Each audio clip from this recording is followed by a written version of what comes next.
So data ఇంటర్ప్రిటేషన్లో మనం చెప్పుకున్నట్టుగా ఏంటంటే so we have arithmetic reasoning and తర్వాత డేటా ఇంటర్ప్రిటేషన్ పార్ట్ ఉంటుంది. సో మనకి మొత్తం టోటల్గా ఏంటంటే 60 hours minimum time is required అండి. సో కావాలంటే మనకి 50 మార్క్స్ 50కి 50 టార్గెట్ చేయాలనుకుంటే, so I'm not exaggerating that. So 50కి 50 ఇక్కడ this is the only paper so where the things can be possible అండి. అంటే ఈ పేపర్లో మాత్రమే మీరు అంతవరకు తెచ్చుకునే స్కోప్ ఉంది కాబట్టి అన్నిసార్లు చెప్తున్నారు. But at the same time ఏంటంటే చాలామంది నెగ్లెక్ట్ చేసే పేపర్ కూడా ఉంది. సో మనం టాపిక్స్ స్టార్ట్ చేసిన తర్వాత మీకు అర్థమవుతుంది అనమాట. సో మ్యాథ్స్ తెలిసిన వాళ్ళకి తెలియని వాళ్ళకి ప్రాబ్లం ఏం లేదండి. నేను స్పెషల్గా మెన్షన్ చేస్తుంది ఏంటంటే మ్యాథ్స్ తెలిసిన వాళ్ళు అనమాట. అంటే మనకి ఏంటంటే వేరే ఎగ్జామ్స్కి ప్రిపేర్ అయ్యో దేని సమ్ రీజన్స్ వల్ల మనం ఎక్కువగా ఏంటంటే షార్ట్ కట్స్ అనేది అప్లై చేసేస్తాం. మనం నార్మల్ మెథడ్కి ఎప్పుడు కూడా వెళ్ళదు. సో జస్ట్ మనం ఈ కాంపిటేటివ్ ఎగ్జామ్స్కి ఏంటంటే హ్యాబిచ్యుయేట్ అయిపోయి ఉంటాం. సో కాబట్టి ఏంటంటే ఒక క్వశ్చన్ చూసిన వెంటనే ఏంటంటే మనకి పెన్ వెళ్ళిపోతుంటుంది అనమాట. So you have to unlearn that. అంటే మనం ఆల్రెడీ తెలియని వాళ్ళకి ఏంటంటే తెలుసుకోవడం అన్నది తెలుసుకోవడం పెద్ద కష్టమేం కాదండి. తెలిసింది మర్చిపోయి ఇంకా కొత్తగా నేర్చుకోవడమే కష్టం. ఇప్పుడు మనం చేయాల్సిన డిస్క్రిప్టివ్లో అదే ప్రాబ్లం. నేను నాన్ మ్యాథ్స్ స్టూడెంట్స్ గురించి కూడా కాదండి. నాన్ మ్యాథ్స్ ప్రాబ్లమ్కి ఏంటంటే ఈజీగా నేను చెప్పగలను, కానీ మ్యాథ్స్ స్టూడెంట్స్కి ఏంటంటే నాకు వచ్చు అనే ఇది ఉండిపోతుంది అనమాట. సో వాళ్ళు ఏంటంటే అదే స్పీడ్లో వెళ్ళిపోతుంటారు. మీకు ఆన్సర్ వస్తే సరిపోదండి. ఆన్సర్ వస్తే మనకి 2 మార్క్స్ కాబట్టి సో మహా అయితే 1/2 మార్క్ టు 1 మార్క్ వస్తుంది. అంటే మనం లూజ్ అయిపోతాం. మార్క్స్ ప్రతి మార్క్ కూడా కౌంటే కదా. కాంపిటేటివ్ ఎగ్జామ్లో మనం ఏ మార్క్ని మనం వదలం. ఎవరికి తెలుసు 1 మార్క్తోనే చాలామందికి ఏంటంటే ర్యాంక్స్ మిస్ అయిపోయినాయి, చాలా స్టోరీస్ ఉన్నాయి. ఓకే, సో కాబట్టి ఏంటంటే ఒక్క మార్క్ అన్నది కూడా చాలా ఇంపార్టెంట్. సో ఈ పేపర్ని అందుకే మనం చాలా ఫోకస్డ్గా మనం చేయాలండి. సో మినిమం ఏంటంటే 60 అవర్స్. సో 60 అవర్స్ అన్నది ఖచ్చితంగా కావాలి. సో అంతకన్నా ఎక్కువ ఇచ్చిన ప్రాబ్లం లేదు, కానీ 60 hours is more than enough. So మనం 60 అవర్స్ అయితే ఈ టైం అంటే మనకు ఒక అవగాహన వస్తుంది ఏం రాయాలి పేపర్లో, మనం ఏ టైప్ ఆఫ్ ప్రాబ్లమ్స్ కూడా అంటే 2 మార్క్స్ క్వశ్చన్. అది కూడా ఏంటంటే లెంగ్దీ క్వశ్చన్స్ ఉండవు. అట్ ద సేమ్ టైం ఏంటంటే షార్ట్ కట్లు చేసుకునే ప్రాబ్లమ్స్ కూడా కాదు. దానికి రిలేటెడ్గా ఉన్న క్వశ్చన్స్ మాత్రమే మనకి ఇస్తాడు. సో అంటే మనకి ఏ టైప్ ఆఫ్ క్వశ్చన్స్ వస్తాయి అన్నది కూడా మనం ఎక్స్పెక్ట్ చేయవచ్చు. ఓకే, సో మనకి దీంట్లో ఏంటంటే అర్థమెటిక్ టాపిక్స్ ఉంటాయి, రీజనింగ్ టాపిక్స్ ఉంటాయి, డేటా ఇంటర్ప్రిటేషన్ టాపిక్స్ ఉంటాయి. సో దాంట్లో కూడా కొన్ని టాపిక్స్ మనకు అవసరం లేదు. రీజనింగ్లో కొన్ని టాపిక్స్ అనేది మనకు అవసరం లేదు. ఏ టాపిక్స్ ఇంపార్టెంట్, ఏ టాపిక్స్ మనకి ఏంటంటే డిస్క్రిప్టివ్ పాయింట్ ఆఫ్ వ్యూలో అడుగుతాడు. కొన్ని ఏంటంటే ఎస్పెషల్లీ ఆబ్జెక్టివ్ పాయింట్ ఆఫ్ వ్యూలో మాత్రమే కొన్ని క్వశ్చన్స్ ఉంటాయండి. కొన్ని క్వశ్చన్స్ ఏంటంటే ఇట్స్ ఫర్ డిస్క్రిప్టివ్ ఎగ్జామ్ అనమాట. అంటే మనం రాయడానికి కుదురుతుంది అనమాట. సో మీకు ఆల్రెడీ చెప్పాను, మరి ఈ ప్రాబ్లమ్స్ అన్నీ ఏంటంటే మనం ఏదో కాంపిటేటివ్ ఎగ్జామ్లో చేసే ప్రాబ్లమ్స్ నుంచి మీకు అడగండి. సో లైక్ ఎన్సీఆర్టీ కానీ మనకి ఏంటంటే అకాడమిక్ టెక్స్ట్ బుక్స్ కానీ సో ఈ బుక్స్ నుంచి ఇస్తాడు. సో వాడు మీరు యాక్చువల్గా ఎప్పుడైనా సరే మీరు రిఫర్ చేస్తే మీకు ఏంటంటే వర్కింగ్ ఎగ్జాంపుల్స్తో ఇస్తాడు. అంటే మనకి ఏంటంటే మీరు ఫర్ ఎగ్జాంపుల్ మీరు 8th class 9th class 10th క్లాస్లో మీరు చేసే ఉండొచ్చు. చేసినప్పుడు మీకు గుర్తుంటుంది, మీరు మొత్తం రాశారు. సో 2 మార్క్స్ కానీ 4 మార్క్స్ కానీ అలా రాసి ఉంటారు. ఆ ప్యాటర్న్లో మనం రాయాలి. సో కాబట్టి ఇది చాలా చాలా ఇంపార్టెంట్. సరే, మనం ఏంటంటే సో ఆల్రెడీ మనం కొన్ని ఎగ్జాంపుల్స్ చేసాం. సో ఎలా చూస్తాయి, ఎలా ప్యాటర్న్ ఎలా ఉంటుంది అన్నది. సో నేను డైరెక్ట్గా ఏంటంటే ఒక టాపిక్ తీసుకునే స్టార్ట్ చేద్దామండి. ఒక టాపిక్ స్టార్ట్ చేసి సో ఇక్కడ మీరు మ్యాథ్స్ స్టూడెంట్స్ ఉన్నారు, నాన్ మ్యాథ్స్ స్టూడెంట్స్ ఉన్నారు, అందరూ ఉన్నారు కాబట్టి ఫస్ట్ దేనికైనా సరే ఏంటంటే మనం కాన్సెప్ట్ నేర్చుకోవాలండి. కాన్సెప్ట్ నేర్చుకోకుండా అయితే మాత్రం మనం దేనికి చేయలేదు. మీకు కాన్సెప్ట్ వచ్చో లేదో నాకు తెలియదు కాబట్టి నేను స్టార్ట్ చేసేటప్పుడు అందరికీ అర్థం కావాలి కాబట్టి కాన్సెప్ట్స్ నుంచి నేను స్టార్ట్ చేస్తాను. సో కాన్సెప్ట్ ఏంటి, ఇక్కడ ఇంకొక లక్కీ థింగ్ కూడా ఉందండి. మనకి అడ్వాంటేజ్ ఏంటంటే సో షార్ట్ కట్స్ అన్నది ప్రతి ప్రాబ్లంకి చేంజ్ అయిపోతే ప్రతి ప్రాబ్లంకి గుర్తుపెట్టుకోవాల్సి వస్తుంది. కానీ ఇక్కడ మనకి కాన్సెప్ట్ వచ్చేసరికి ఏంటంటే ప్రతి టాపిక్ కూడా ఒకటే ఉంటుంది. ఇంకా చెప్పాలంటే అర్థమెటిక్ టాపిక్స్ అన్నింటికి కూడా ఒకటే కాన్సెప్ట్ అన్నమాట.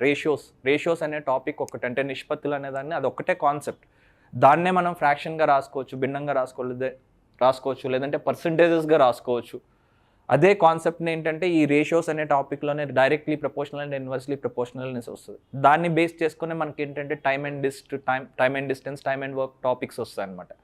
అదొక అడ్వాంటేజ్ ఉంది మనకి ఇక్కడ. మనకు ఆబ్జెక్టివ్లో అయితే స్పీడ్గా చేయాలి కాబట్టి ఏంటంటే ప్రతి ప్రాబ్లంకి ఏదైనా షార్ట్ కట్స్ ఉంటాయా అన్నది మనం చూసుకుంటాం. కోర్స్ అక్కడ కూడా కాన్సెప్ట్ ఇంపార్టెంటే, బట్ షార్ట్ కట్స్ వరకు మనం చాలా వరకు డిపెండ్ అయ్యి ఉంటాం. ఇక్కడ అలా లేదు. ఇక్కడ మనకు ఒక అడ్వాంటేజ్ కూడా ఉంటుంది. డిసడ్వాంటేజ్తో బ్లెస్సింగ్ ఇన్ డిస్కస్ అన్నట్టుగా సో మనకు ఒక డిసడ్వాంటేజ్తో పాటు అడ్వాంటేజ్ కూడా ఉంది. సో ఒక కాన్సెప్ట్తోనే మనం ప్రాబ్లమ్స్ అన్నీ చేయవచ్చు. సో కాబట్టి మనకి ఏంటంటే ఫస్ట్ నేను ఏ టాపిక్ చెప్పినా సరే దానికి రిలేటెడ్ కాన్సెప్ట్ చెప్తాను. ఆ కాన్సెప్ట్ అయిన తర్వాత ఏంటంటే మనం ప్రాబ్లమ్స్ చేద్దాం. ఎందుకంటే కాన్సెప్ట్ బేస్డ్గా కూడా క్వశ్చన్స్ ఇస్తాడు. మనకి డైరెక్ట్గా ఏంటంటే సమ్స్ మాత్రమే మీరు ఎక్స్పెక్ట్ చేయడానికి లేదండి. సో మనకి కాన్సెప్ట్ రిలేటెడ్ కూడా ఉంటుంది. డిస్క్రిప్టివ్ ఎగ్జామ్ అంటే అదే మనకి కాన్సెప్ట్ రిలేటెడ్ ప్రాబ్లమ్స్ కూడా వస్తాయి అన్నమాట. Okay, so let's start with the topic. The first topic మనం తీసుకునే టాపిక్ వచ్చేసి రేషియోస్ అండ్ ప్రపోర్షన్స్ అండి. Ratios and proportions.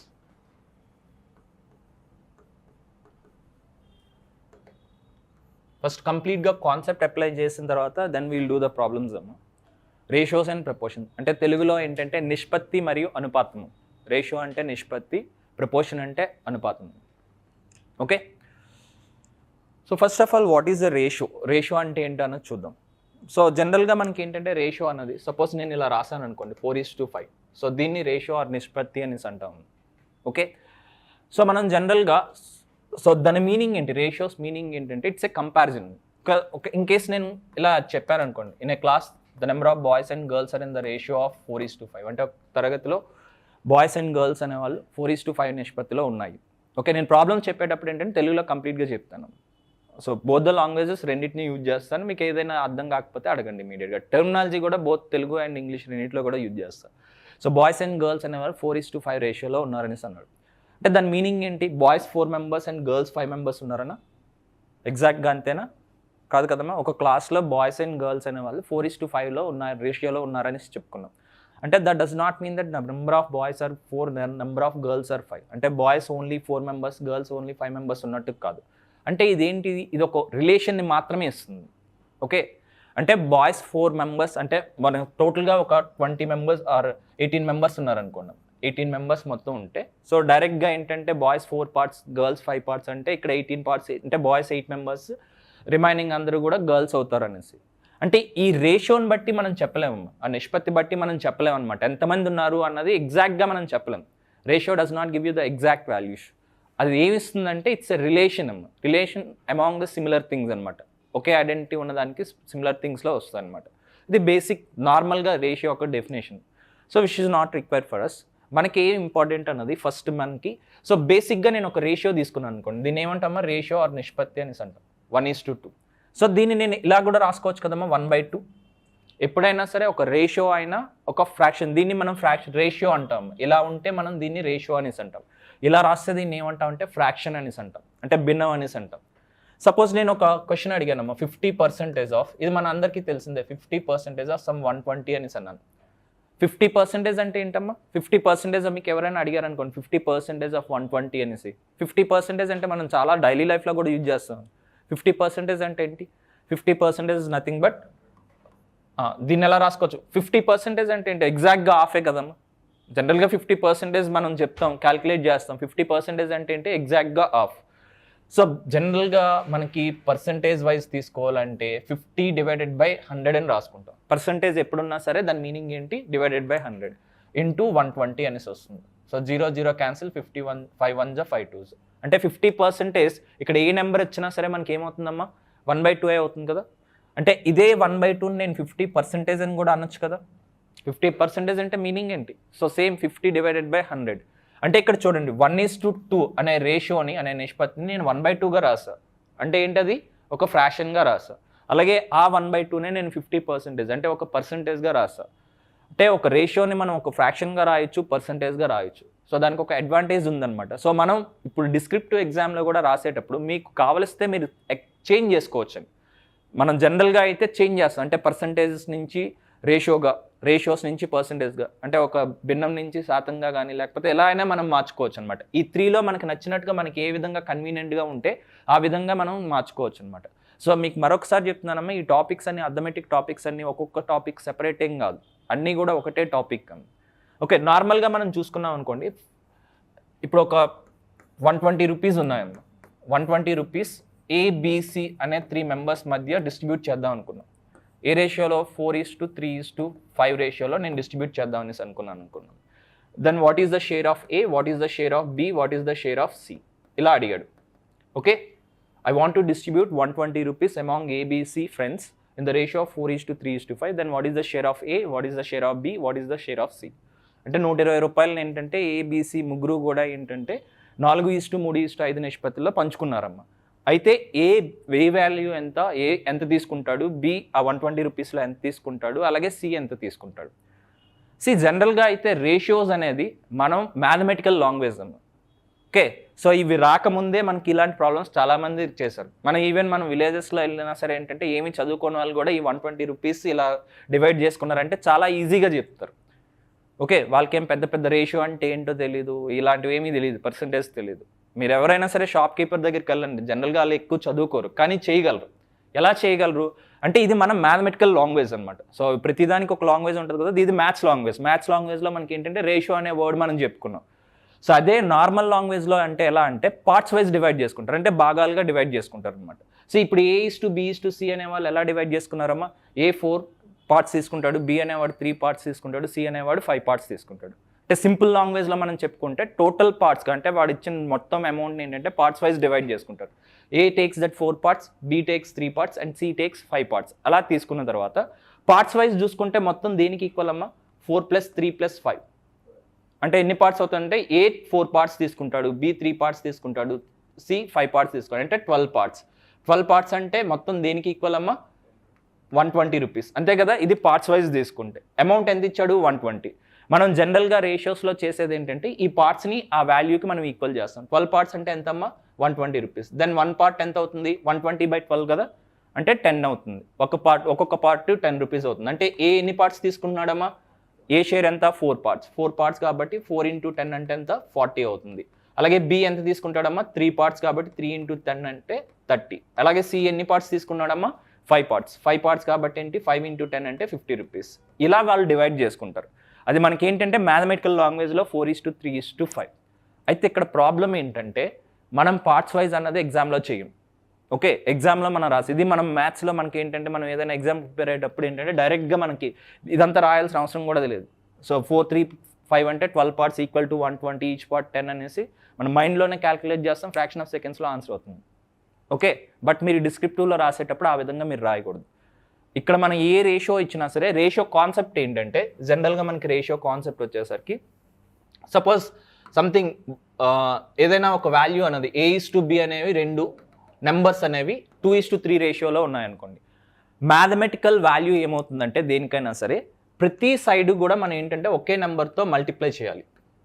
ఓకే, ఒకే నెంబర్తో ఒక కాన్స్టెంట్ ఒక రేషియో అంటే మనం మ్యాథమెటికల్గా ఎలా రిప్రజెంట్ చేస్తామంటే ఈచ్ సైడ్ని కూడా మనం ఒకే నెంబర్తో మల్టిప్లై చేయాల్సి వస్తుంది. అదే నెంబర్ అయినా కావచ్చు. దీన్ని సపోజ్ నేను 2తో మల్టిప్లై చేశాను అనుకోండి, ఇటు సైడ్ ఉన్న టర్మ్ కూడా నేను 2తోనే మల్టిప్లై చేయాలి. దీన్ని 3తో మల్టిప్లై చేశాను అనుకోండి, దీన్ని కూడా దేనితోనే మల్టిప్లై చేయాలమ్మా, అదే నెంబర్తో మల్టిప్లై చేయాలి. అది రేషియోని మ్యాథమెటికల్గా రిప్రజెంట్ చేసేటప్పుడు.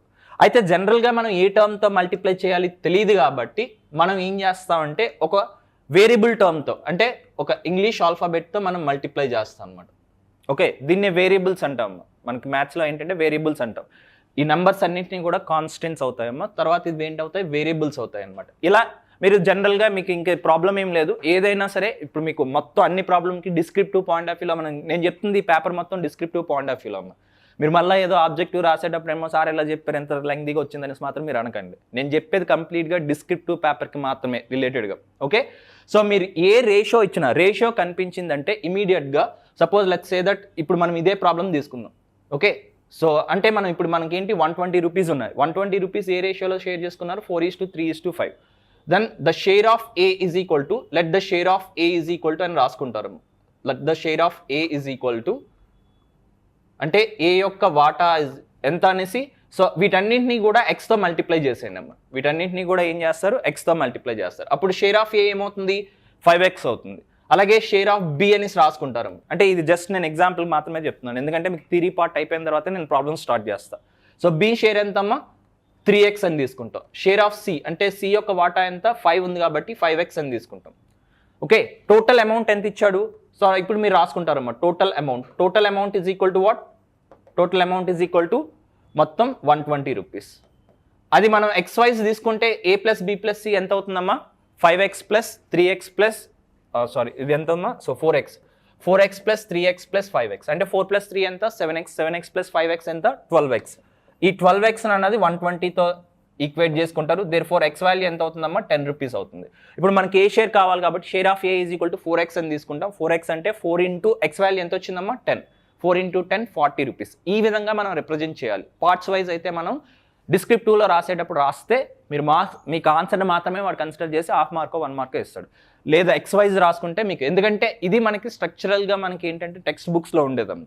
మీరు చిన్నప్పుడు చేసేటప్పుడు కూడా మీరు ఎలాగా ఎక్స్ అనేసి అనుకొని రాసుకునేవాళ్ళు, అంతేనా కాదు. సో ఈ విధంగా మనం రాయాలన్నమాట. సరే ఈ ప్రాబ్లమ్స్ అన్నీ కూడా మనం ఫస్ట్ థియరీ పార్ట్ అయిపోయిన తర్వాత మనం స్టార్ట్ చేద్దాం. Okay, don't worry. So first అయితే దీంట్లో మనకి రేషియోస్ అంటే మనం చెప్పుకున్నామా. సో దాంట్లో సో మీరు నోట్ చేసుకోండమ్మా, ఇక్కడ మనకి ఏదైనా 2 టర్మ్ రేషియో ఇస్తే, అంటే 2 పదాలు ఉండే ఒక నిష్పత్తిగాని ఇస్తే, when 2 term ratio is given. Okay, so నేను చెప్పినవి మాత్రమే రాసుకోండమ్మా, సరిపోతుంది. The first term is called antecedent, అంటే మొదటి పదాన్ని పూర్వపదం అనేసి అంటాం. The second term is called consequent, తర్వాత పదాన్ని పరపదం అనేసి అంటాం. It's a 2 term ratio. When 2 term ratio is given, అంటే 2 పదాలు ఉన్న ఒక రేషియో ఇస్తే మొదటి పదాన్ని మనం ఏమంటామమ్మా, సో యాంటిసిడెంట్ అంటాం. సెకండ్ టర్మ్ని మనం ఏమంటామమ్మా, కాన్సిక్వెంట్ అనేసి అంటాం, అంటే పూర్వపదం అండ్ పరపదం. అండ్ ఫర్ టుడే మనకి ఈ రోజు వరకు అయితే దీంట్లోనే వస్తుందమ్మా, యూట్యూబ్లోనే వస్తుంది. And our regular classes are will be going to start from next Friday. So because ఏంటంటే చాలామంది ఎంప్లాయీస్ ఉన్నారు, so they are asking it. చాలామంది కాల్స్ చేసి సార్ ఒక్క 1 వీక్ డిలే చేయండి అనేసి. డిలే ఇన్ ద సెన్స్ ఏంటంటే 1 వీక్ తర్వాత వాళ్ళు February 15th నుంచి సో మేము లీవ్ పెట్టుకున్నాం అనేసి అన్నారు. So that is the reason why we are postponing to the next Friday. So from the next Friday onwards just 1 month sitting, 1 monthలో ఇంక్లూడింగ్ విత్ సండేస్. మీరు ఒప్పుకుందో లేదో నాకు తెలియదు, నేనైతే వచ్చేస్తాను. So every day we have the classes till 1 month అమ్మ. So 1 month, so 30 schedules కాబట్టి 60 hours ఓవర్, రైట్, కంటిన్యూస్గా ఉంటాయమ్మ. సో నెక్స్ట్ వీక్ నుంచి మనకి ఏంటంటే వన్స్ స్టార్ట్ అయిన తర్వాత కంటిన్యూస్గా ఉంటుంది. 6:30 to 8:30, అది ఒకసారి మేనేజ్మెంట్ని అడగండి. ఓకే, అది ఒకసారి మీరు మేనేజ్మెంట్ని అడగండి. Okay, right. సో ఒక 2 టర్మ్ రేషియో ఇచ్చేటప్పుడు ఏంటంటే the first term is called what, antecedent. The second term is called consequent. అంటే మొదటి, అంటే నేను ఏదైతే ఇంపార్టెంట్ అది చెప్తానమ్మా, ఎందుకంటే ఇది చాలా మ్యాండేటరీ. సో మనకి ఏంటంటే యాంటిసిడెంట్ ఆఫ్ ఎ రేషియో అనేసి అలా మనం ప్రాబ్లమ్స్ చేస్తున్నప్పుడు వస్తాయి. సో దానికోసం నేను చెప్తున్నాను అనమాట. ఓకే, ఇది మనకి ఒక రేషియోలో గుర్తుపెట్టుకోవాల్సినవి అనమాట. రైట్, నెక్స్ట్ వన్ వచ్చేసి మనం ఇక్కడే ప్రపోర్షన్ అన్నది కూడా మనం చూద్దాము. ప్రపోర్షన్ అంటే తెలుగులో అనుపాతం అనేసి అంటాము. What is men by proportion? Proportion అంటే ఏంటి మీకు ఎవరికైనా తెలిస్తే చెప్పచ్చు. Not parts. ప్రపోర్షన్ అంటే ఏంటి? రేషియోస్ అండ్ పోర్షన్ అనేసి అన్నాం కదా. సో ప్రపోర్షన్ అంటే not that proportional. Proportional is different, proportion is different. That portion అమ్మ, part, that is different. Proportion is a mathematical word and proportion means that ఎప్పుడు అంటాం అనేసి అంటే when 2 ratios are equal then we say that the terms are in ratios, the terms are in proportion. అంటే సింపుల్గా చెప్పాలంటే 2 ratios are same, 2 నిష్పత్తులు సమానం అయ్యేటప్పుడు 2 ratios are same. When 2 ratios are same then we can say that the terms are in proportion. అంటే 2 నిష్పత్తులు సమానం అయ్యేటప్పుడు ఆ పదాలు మనకి ఏంటంటే అనుపాతంలో ఉన్నాయని చెప్పుకుంటాం. రైట్, ఒక్కసారి మీరు చూస్తే అంటే నేను క్లియర్గా రాస్తాను చూడండి. 2 ratios, let's say that the first ratio A:B అనే ఒక రేషియో ఉంది, C:D అనే అనదర్ రేషియో, ఇంకొక రేషియో ఉంది. ఈ 2 రేషియోస్ ఎప్పుడైతే సమానం అయ్యాయో, ఒక 2 రేషియోస్ ఎప్పుడైతే ఈక్వల్ అయ్యాయో then we can say that the terms are in proportion. ఇది చాలా చాలా ఇంపార్టెంట్ అమ్మ. ప్రపోర్షన్ అనే వర్డ్ అనేది చాలా చాలా ఇంపార్టెంట్. మనకి దీని మీద డైరెక్ట్గా ప్రాబ్లమ్స్ అడుగుతాడు. రైట్, వెన్ 2 ఏంటి ప్రపోర్షన్ అంటే ఇమీడియట్గా మీరు ఇది ఒక మైండ్లో గుర్తుపెట్టేసుకోండి. ప్రపోర్షన్ అంటే ఏంటి? So 2 ratios are same. అనుపాతం అంటే 2 నిష్పత్తులు సమానంగా ఉండాలి అనేసి. సో ఈ వర్డ్ ఒక్కడి గుర్తుపెట్టుకోండి. కొన్ని వర్డ్ ఇంపార్టెంట్ అన్నవి మీరు అండర్లైన్ చేయమని చెప్తాను, అండర్లైన్ చేసుకోండి. జస్ట్ అండర్లైన్ ద వర్డ్, రెడింగ్తోనూ దేనితోనో అండర్లైన్ చేసుకోండి. ప్రపోర్షన్ అనేసి అంటే ఇమీడియట్గా 2 ratios ఆర్ ఈక్వల్గా ఉండాలి. So A:A, let's say that నేను A:B అనేది ఒక రేషియో తీసుకున్నాను, C:D అనేది అనదర్ రేషియో, ఇంకొక రేషియో తీసుకున్నాను. ఈ 2 కూడా ఈక్వల్. ఎప్పుడైతే 2 నిష్పత్తులు ఈక్వల్ అయ్యాయో సో దాన్ని ఇమీడియట్గా మనం ఏం చెప్పొచ్చమ్మా, ప్రపోర్షన్లో ఉన్నాయని చెప్పొచ్చు అనమాట. రైట్, అయితే మనకి సో జనరల్గా కొన్నిసార్లు డైరెక్ట్గా బిట్ అడిగేటప్పుడు సో దీన్ని ఈ విధంగా రిప్రజెంట్ చేస్తారమ్మా. ఈ విధంగా రిప్రజెంట్ చేయడం జరుగుతుంది. ఈజ్ ఈక్వల్ టు సింబల్ని మనం ఏంటంటే ఈ విధంగా రిప్రజెంట్ చేస్తాం. సో దీన్ని మనం ఏమని చదువుతామంటే ఇలా ఉంటే మ్యాథమెటికల్ సింబల్, ఇది ఎవరు అడగర్లే అమ్మా, పర్లేదు, ఈజ్ యాజ్ అని చదువుతాం.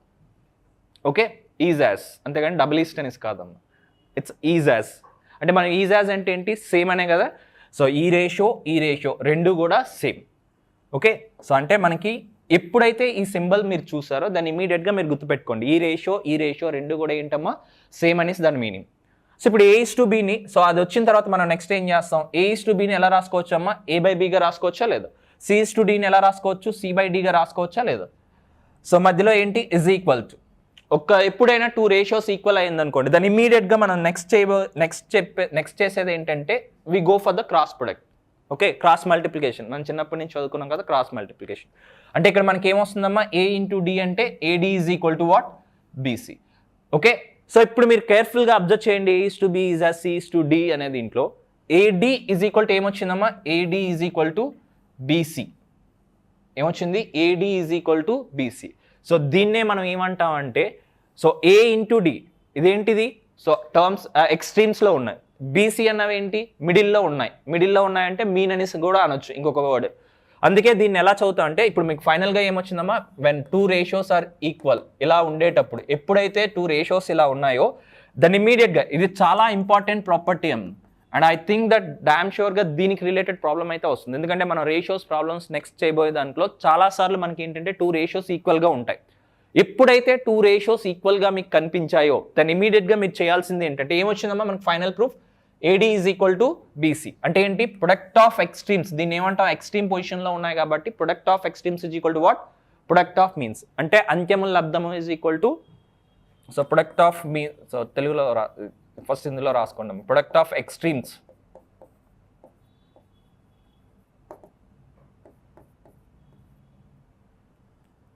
Product of means,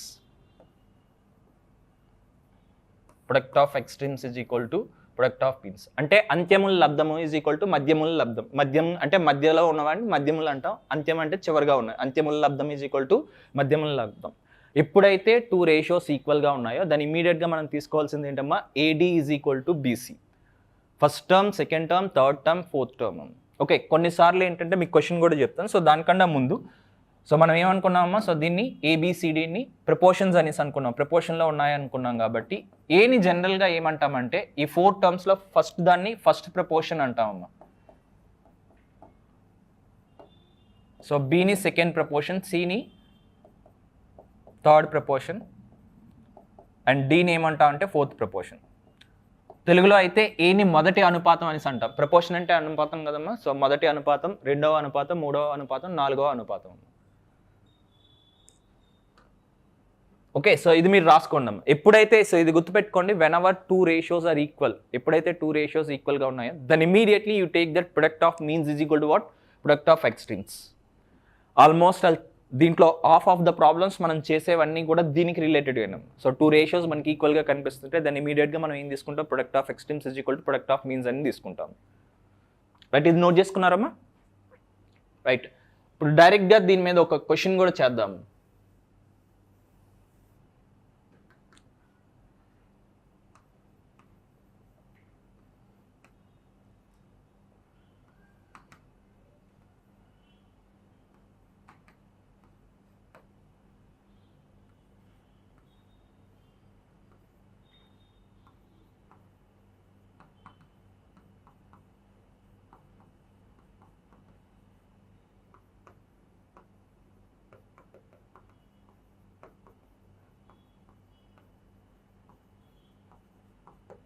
okay, so తెలుగులో రాసుకున్నాం, ఇంగ్లీష్లో అయితే బోర్డు మీద రాస్తాను.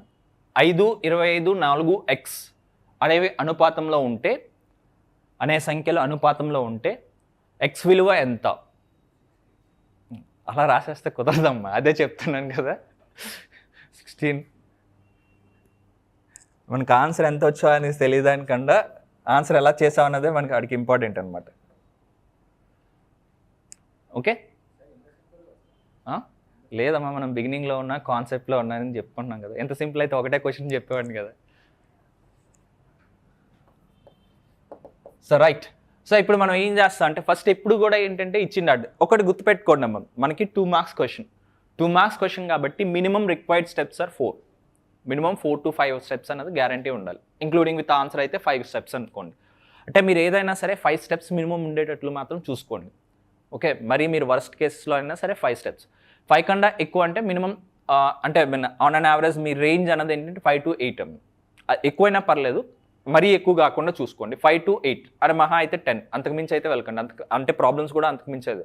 మీరు 5 స్టెప్స్ వరకు మీరు రాసేస్తే ఓకే అయిపోయినట్టుగా. సో అది మీరు ముందు ఆలోచించుకొని ఎలా రాయాలి ఏంటి అనేది మీరు చేసుకోండి. ఓకే, మనం ఎలా చెప్తాం కాబట్టి ప్రాబ్లం లేదు. సో మినిమం అయితే మాత్రం 5 steps అయితే మాత్రం మెయింటైన్ చేయండి. 4 to 5 steps అంటే ఇంక్లూడింగ్ విత్ ఆన్సర్ చెప్పాలంటే ఆ లాస్ట్ స్టెప్ ఎక్స్ అనో ఏదో మీరు ఫైండ్ అవుట్ చేస్తారు కదా, దాంతో కలుపుకుంటే 5 steps. ఎందుకంటే ఇది మనకి 2 marks క్వశ్చన్ కాబట్టి ఈ స్టెప్కి let's say that half mark ఇస్తాడు. సో కాబట్టి మనకి ఫైనల్గా ఒకప్పుడు ఏంటంటే మనకి 10 marks క్వశ్చన్స్ ఉండేవన్న. సో కాబట్టి ఏంటంటే మనం చాలా లెంగ్తీ క్వశ్చన్స్ ఉండేవి. సో ఇప్పుడు టోటల్గా ఏంటంటే it is confine to only 2 marks. 2 marks కాబట్టి మినిమం 4 to 5 steps are required. Right. So and మీకు ఏం తెలియకపోతే ఫస్ట్ ఏంటంటే గివెన్ దట్ అని రాసింది. ఇది ఒక స్టెప్ అమ్మ అన్నింటికి కూడా. అంటే మరీ తక్కువ స్టెప్స్ వస్తున్నాయని అనేటప్పుడు ఏంటంటే ఇది ఒక స్టెప్ అనమాట. ఇది ఒక స్టెప్ అయిపోతుంది అనమాట. అంటే మనం జనరల్గా ఎగ్జామ్స్ రాసేటప్పుడు ఏంటంటే కొన్ని ఎగ్జామ్స్ చూసేవాళ్ళం కదా, పేపర్లు ఎక్కువ నింపితే చాలు అనేసి అనుకునే వాళ్ళం కదా. It's a kind of thing first స్టెప్గా ఇది. ఎందుకంటే మనకి ఎలాగ ఆన్సర్ వస్తుంది, ఆన్సర్ వచ్చేటప్పుడు ఏంటంటే ఆల్మోస్ట్ అది మనకు వచ్చేస్తున్నట్టుగా. సో అంటే మనకు అన్ని ప్రాబ్లమ్స్ కూడా మళ్ళీ అలా కాదమ్మా, కొన్ని ప్రాబ్లమ్స్కి ఏంటంటే ఎక్కువ స్టెప్స్ వస్తాయి. అప్పుడు ఏంటంటే ఇలాంటివి అవాయిడ్ చేసేయాలన్నమాట. సో మీకు అందుకే ఏంటంటే క్లాస్ అవుతున్న కొద్దీ ఏంటంటే ఎలా రాయాలని తెలుస్తుంది. ఇది సింపుల్ ప్రాబ్లమ్ కాబట్టి మనకి ఏంటంటే given that 5, 25, 4x are in proportion.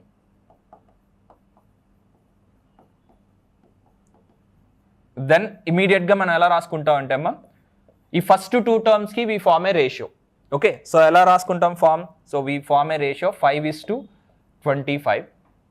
Okay, proportion అనేసి అంటే మీరు డైరెక్ట్గా రాసుకోవచ్చు. ఈజ్ ఈక్వల్ టు అయినా సింబల్ పెట్టుకోవచ్చు అమ్మా, లేదంటే ఈజ్ యాజ్ అనే సింబల్ అయినా పెట్టుకోవచ్చు, ప్రాబ్లం లేదు.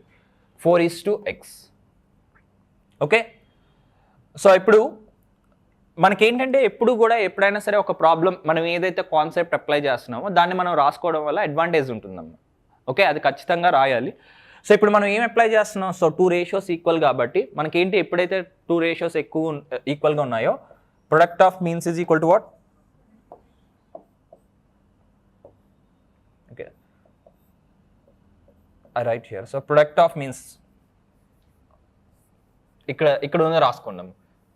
Product of next continuation, product of extremes is equal to product of means. So అది మీరు డైరెక్ట్గా రాయొచ్చు. సో ఏముంటాయమ్మా, 5 into x is equal to what? 25 into 4. Okay, so 5 into x is equal to what? 25 into 4. Therefore, x value is equal to what? 25 into 4 divided by 5. ఏమవుతుందమ్మా, 5 4s are 20. So answer is 20. Okay అమ్మా, అంటే ఎంత సింపుల్గా ఉండవు first question. అంటే మేము concept చెప్పుకుంటున్నాం కాబట్టి ఇవి చెప్పుకుంటున్నాము. ఇది మనకి ఫస్ట్ వన్ అమ్మా, ప్రపోర్షన్ అంటే మీనింగ్ అది.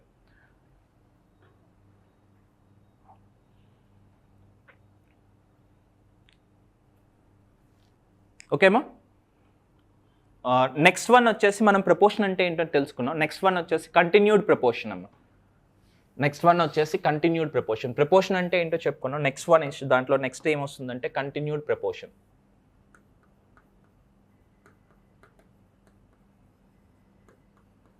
ప్రపోర్షన్లోనే జస్ట్ లిటిల్ ఎక్స్టెన్షన్ అమ్మ.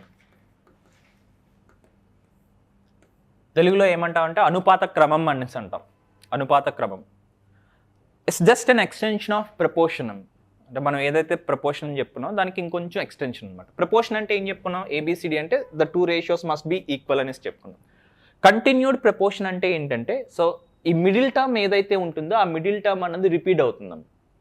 ఓకే, సేమ్ మిడిల్ టర్మ్ అనేది రిపీట్ అవుతుంది. అంటే ఇప్పుడు A:B is equal to or is as, నేను డైరెక్ట్గా రాసేస్తాను మీకు ఆల్రెడీ అర్థమైంది కాబట్టి. So is as continued proportion means that, అంటే mean term or middle term మధ్యలో ఉన్నది ఏదైతే ఉందో అది మళ్ళీ రిపీట్ అవుతుందమ్మా, అది రిపీట్ అవ్వడం అనమాట. ఓకే, సో ఈ కంటిన్యూడ్ ప్రపోర్షన్ అనేది చాలా చాలా ఇంపార్టెంట్ అండి, వెరీ వెరీ ఇంపార్టెంట్.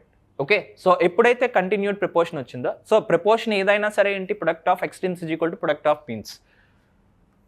అంటే A into C is equal to AC is equal to what? B square. Therefore, B is equal to what? B is equal to root AC.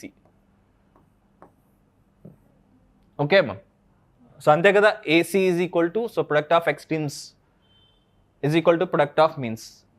So product of means అంటే ఏంటి, B square, A into C is AC. Therefore B value అనేది ఏంటి అవుతుందమ్మా, square root of AC అవుతుందన్నమాట. It's an important one. So మీకు ఏంటంటే 2 numbers ఇస్తాడు. 2 numbers ఇచ్చేసిన తర్వాత వాటికి మనకి ఏంటంటే, సో అంటే దీనికి ఫస్ట్ ఆఫ్ ఆల్ మనం టర్మ్స్ రాసుకుందాం. ఈ టర్మ్స్ ఏమంటాం అంటే, ఫస్ట్ టర్మ్ ఏని ఏమంటాం అంటే ఫస్ట్ ప్రపోర్షన్, మొదటి అనుపాతం అనేసి అంటాం. ఫస్ట్ ప్రపోర్షన్ అయితే బీని ఏమంటామంటే, సో ఏని మనం ఫస్ట్ ప్రపోర్షన్ మొదటి అనుపాతం అనేసి అంటాం, బీని మనం ఏమంటామంటే మీన్ ప్రపోర్షన్ అనేసి అంటాం అమ్మ. మీన్ ప్రపోర్షన్ అంటే తెలుగులో అనుపాత మధ్యమం అమ్మ, తెలుగులో అనుపాత మధ్యమం అనేసి అంటాం.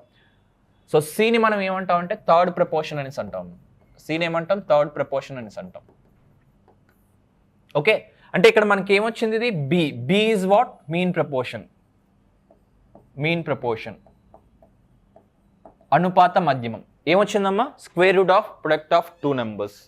అంటే టూ నెంబర్స్ ఇచ్చేటప్పుడు దేనికైనా సరే ఇది చాలా ఇంపార్టెంట్. మీన్ ప్రపోర్షన్ క్వశ్చన్ మనకి డైరెక్ట్గా అడుగుతాడు. ఓకే, మీన్ ప్రపోర్షన్ క్వశ్చన్ అడిగేటప్పుడు మనం ఏం చేసుకుంటాం అంటే take the square root of product of two numbers, right. అయితే దీన్ని ఏంటంటే కంబైన్ చేసి ఇస్తుంటాడమ్మా. నెక్స్ట్ ఏంటంటే మనకి నెక్స్ట్ ఇంకా ప్రపోర్షన్ మీద క్వశ్చన్స్ కూడా వస్తాయి, అది చెప్పేటప్పుడు చెప్తాను. ఇప్పటికైతే మీరు కాన్సెప్ట్ వైజ్ గుర్తుపెట్టుకోండి అమ్మా. సో బి అంటే మీన్ ప్రపోర్షన్, అనుపాత మధ్యమం is equal to what, product of two numbers, square root of product of two numbers. Okay, so ఇది మనకి కంటిన్యూడ్ ప్రపోర్షన్లో వస్తుంది అనమాట. దాంట్లో ఏని first proportion, B mean proportion and సిని థర్డ్ ప్రపోర్షన్ అనేసి అంటాం.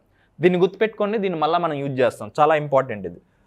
సో నెక్స్ట్ అమ్మ, ఇంకా నెక్స్ట్ కాన్సెప్ట్లో నెక్స్ట్ వెళ్ళేదానికి ముందు ఇంకొక కొన్ని థియరీ పార్ట్ ఉందమ్మా. ఇది కూడా అడిగే ఛాన్సెస్ ఉన్నాయి. అంటే టైప్స్ ఆఫ్ రేషియోస్, అంటే రేషియోలో ఉండేటువంటి నిష్పత్తిలో ఉండే రకరకాలు అనమాట. ఓకే, టైప్స్ ఆఫ్ రేషియోస్ అనేసి దీని మీద కూడా మనకు క్వశ్చన్స్ అడుగుతున్నాడమ్మా. సో కాబట్టి టైప్స్ ఆఫ్ రేషియోస్ అని రాసుకోండి, నిష్పత్తుల్లో రకాలు అనమాట. దీంట్లో ఫస్ట్ టైప్ ఏంటంటే డ్యూప్లికేట్ రేషియో. డ్యూప్లికేట్ రేషియో తెలుగులో ఏమంటాం అంటే వర్గ నిష్పత్తి అనేసి అంటాం అమ్మ. తెలుగులో దీన్ని వర్గ నిష్పత్తి అనేసి అంటాం. అంటే డ్యూప్లికేట్ రేషియో అంటే ఏంటంటే meaning dual, so which means that when a ratio is given, the duplicate ratio of any ratio is nothing but taking the square of the numbers, taking the square of the numbers. Okay, అంటే మనకి ఆ terms ఏవైతే ఉన్నాయో ఆ terms డైరెక్ట్గా square తీసుకోవడమే మనకి ఏమంటాం డ్యూప్లికేట్ రేషియో. దీని మీద కూడా అంటే టైప్స్ ఆఫ్ రేషియోస్లో కూడా క్వశ్చన్స్ చాలాసార్లు అడగడం జరుగుతుంది. సో కాబట్టి ఇవి గుర్తుపెట్టుకోండి. డ్యూప్లికేట్ రేషియో అంటే తెలుగులో వర్గ నిష్పత్తి అనేసి అంటాం. తెలుగులో అయితే చాలా క్లియర్గా ఉంటుంది, వర్గం అనేసి అంటే స్క్వేర్ కాబట్టి స్క్వేర్ తీసుకుంటాం. ఇక్కడ ఎన్ని టర్మ్స్ ఇచ్చినా సరే, ఇక్కడ ఎన్ని టర్మ్స్ ఇచ్చాడమ్మా, 1 2 టర్మ్స్ ఇచ్చాడు. 2 టర్మ్సే కాదు, ఎన్ని టర్మ్స్ ఇచ్చినా సరే దాన్ని డైరెక్ట్గా స్క్వేర్ తీసుకోవడమే డ్యూప్లికేట్ రేషియో అనేసి అంటాడు. Okay, for example find the duplicate ratio of some 5:6:7. 5:6:7 అనేసి అన్నాడు. What is the duplicate ratio of 5:6:7? డైరెక్ట్గా క్వశ్చన్ కూడా ఇవ్వచ్చు. ఎస్ఐ ఏంటమ్మా, సో మీరు రాసుకుంటారు duplicate ratio of some a:b is equal to what, a² square అని రాసుకొని then duplicate ratio of 5:6:7 is equal to what, 5² 6² and 7². అంటే ఎంత వస్తుందమ్మా, 25 36 49. Okay, take the square of the number. So 5² 25 6² 36 7² 49. ఇక్కడ మనకి అథమెటిక్ రీజనింగ్ రెండు ఉంటాయమ్మా. సో మనకి number series నుంచి కూడా క్వశ్చన్స్ వస్తాయి. అలాగే మీరు ఏంటంటే క్యాల్కులేషన్ కూడా కొంచెం ఫాస్ట్గా ఉండాలి కాబట్టి ఇలా స్క్వేర్స్ మనం ఎప్పుడు పడితే అప్పుడు మనం యూజ్ చేస్తూ ఉంటాం. అలాగే స్క్వేర్ రూట్స్ యూజ్ చేస్తుంటాం, క్యూబ్స్ యూజ్ చేస్తుంటాం, క్యూబ్ రూట్స్ యూజ్ చేస్తాం. సో మినిమం అయితే మీరు కొన్ని నేర్చుకోవాల్సిన అవసరం అయితే ఉందమ్మా. సో అవేంటంటే మినిమం 1 to 30 స్క్వేర్స్ మీరు నేర్చుకోవాలి ఖచ్చితంగా. అంటే 1 నుంచి 30 వరకు వర్గాలు అనమాట, ఖచ్చితంగా నేర్చుకోవాలన్నమాట.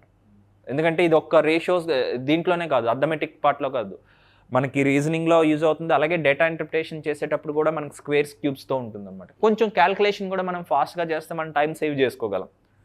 అలాగే మనకి ఏంటంటే minimum 1 to 20 cubes, minimum 1 to 20 cubes ఇవి మనకి మ్యాండేటరీ అమ్మ, ఖచ్చితంగా అయితే మనం నేర్చుకోవాలన్నమాట. మీరు అందరూ కూడా ఏంటంటే 1 to 30 స్క్వేర్స్ అంటే ఎలా అంటే మనం ఒక నెంబర్ చూసిన వెంటనే ఐడెంటిఫై, అథమెటిక్లోనైనా పర్లేదమ్మా. ఇప్పుడు రీజనింగ్లో ఏంటంటే వచ్చేటప్పుడు మనకి, సో మీరు చూసారు ఒక ఎగ్జాంపుల్ అనమాట. సో ఆ నెంబర్స్ నెక్స్ట్ నెంబర్ ఏమవుతుంది అనేసి అన్నాడు. మనకు కొన్ని ప్రాబ్లమ్స్ ఏంటంటే స్క్వేర్స్ అండ్ క్యూబ్స్కి రిలేటెడ్గా ఉంటాయి. అవి కూడా ఏంటంటే డైరెక్ట్ నెంబర్స్ కూడా ఇవ్వడు, కొన్నిసార్లు ఏంటంటే దానికి దగ్గరగా ఉన్న నెంబర్స్ వస్తాయి. దాని నుంచి మినిమం 2-3 క్వశ్చన్స్ వస్తాయమ్మా. సో కాబట్టి ఎందుకు వదిలేసుకోవడం. సో అలాగే దాంతోపాటు మనకి ఏంటంటే ఇంకేమైనా సరే క్యాల్కులేషన్ ఫాస్ట్గా చేసేటప్పుడు ఏంటంటే దీని అవసరం మనకు చాలా ఉంటుందన్నమాట. ఇప్పుడు మీరు 5² ఒక 14² అనేసి అన్నాను, 14² 196. ఆ వాల్యూ తెలియకపోతే ఏం చేస్తారు, 14 into 14 చేసుకుంటారు. అది అథమెటిక్ వర్క్. సరే మనకు తెలియలేదు అనేసి అంటే 14 into 14 చేసుకుంటాం. కానీ రీజనింగ్లో అలా ఉండదు. 196 తర్వాత 225 ఇలా కొన్ని నెంబర్స్ ఇచ్చేస్తారు. What is the next number అనేసి అన్నాడు. Unless and until you identify that number. మీరు అంటే అది ఐడెంటిఫై చేసినంత వరకు ఏంటంటే మీకు తెలియదు అది. సో కాబట్టి ఖచ్చితంగా మీరు నేర్చుకోవాలి. సో ఈ ఒక్కటి మీరు నేర్చుకోండి, 1 to 30 squares and 1 to 20 cubes అనేవి, రైట్? సో డూప్లికేట్ రేషియో అంటే ఏంటమ్మా, వర్గ నిష్పత్తి అంటే ఏంటి? సో డైరెక్ట్గా ఎన్ని టర్మ్స్ అయితే ఇచ్చాడో అన్ని టర్మ్స్కి మనం స్క్వేర్ తీసుకోవడమే మనం ఏమవుతుంది, డూప్లికేట్ రేషియో అవుతుంది. నెక్స్ట్ వన్ వచ్చేసి మనకి సబ్ డూప్లికేట్ రేషియో అమ్మ. సబ్ డూప్లికేట్ రేషియో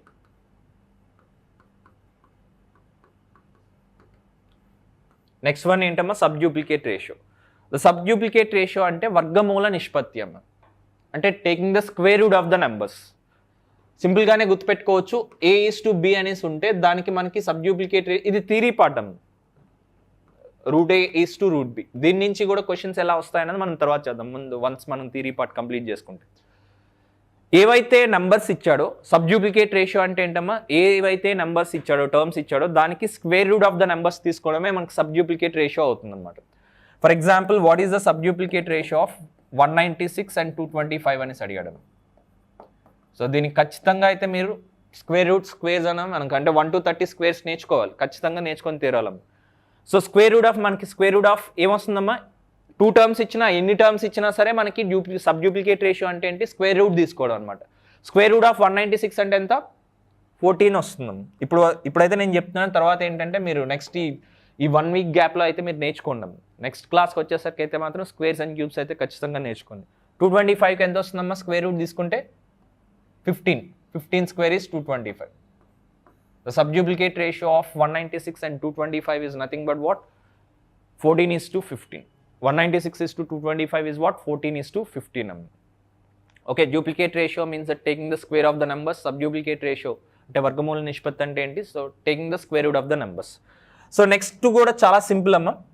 నెక్స్ట్ మనకి థర్డ్ వన్ వచ్చేసి ట్రిప్లికేట్ రేషియో అమ్మ.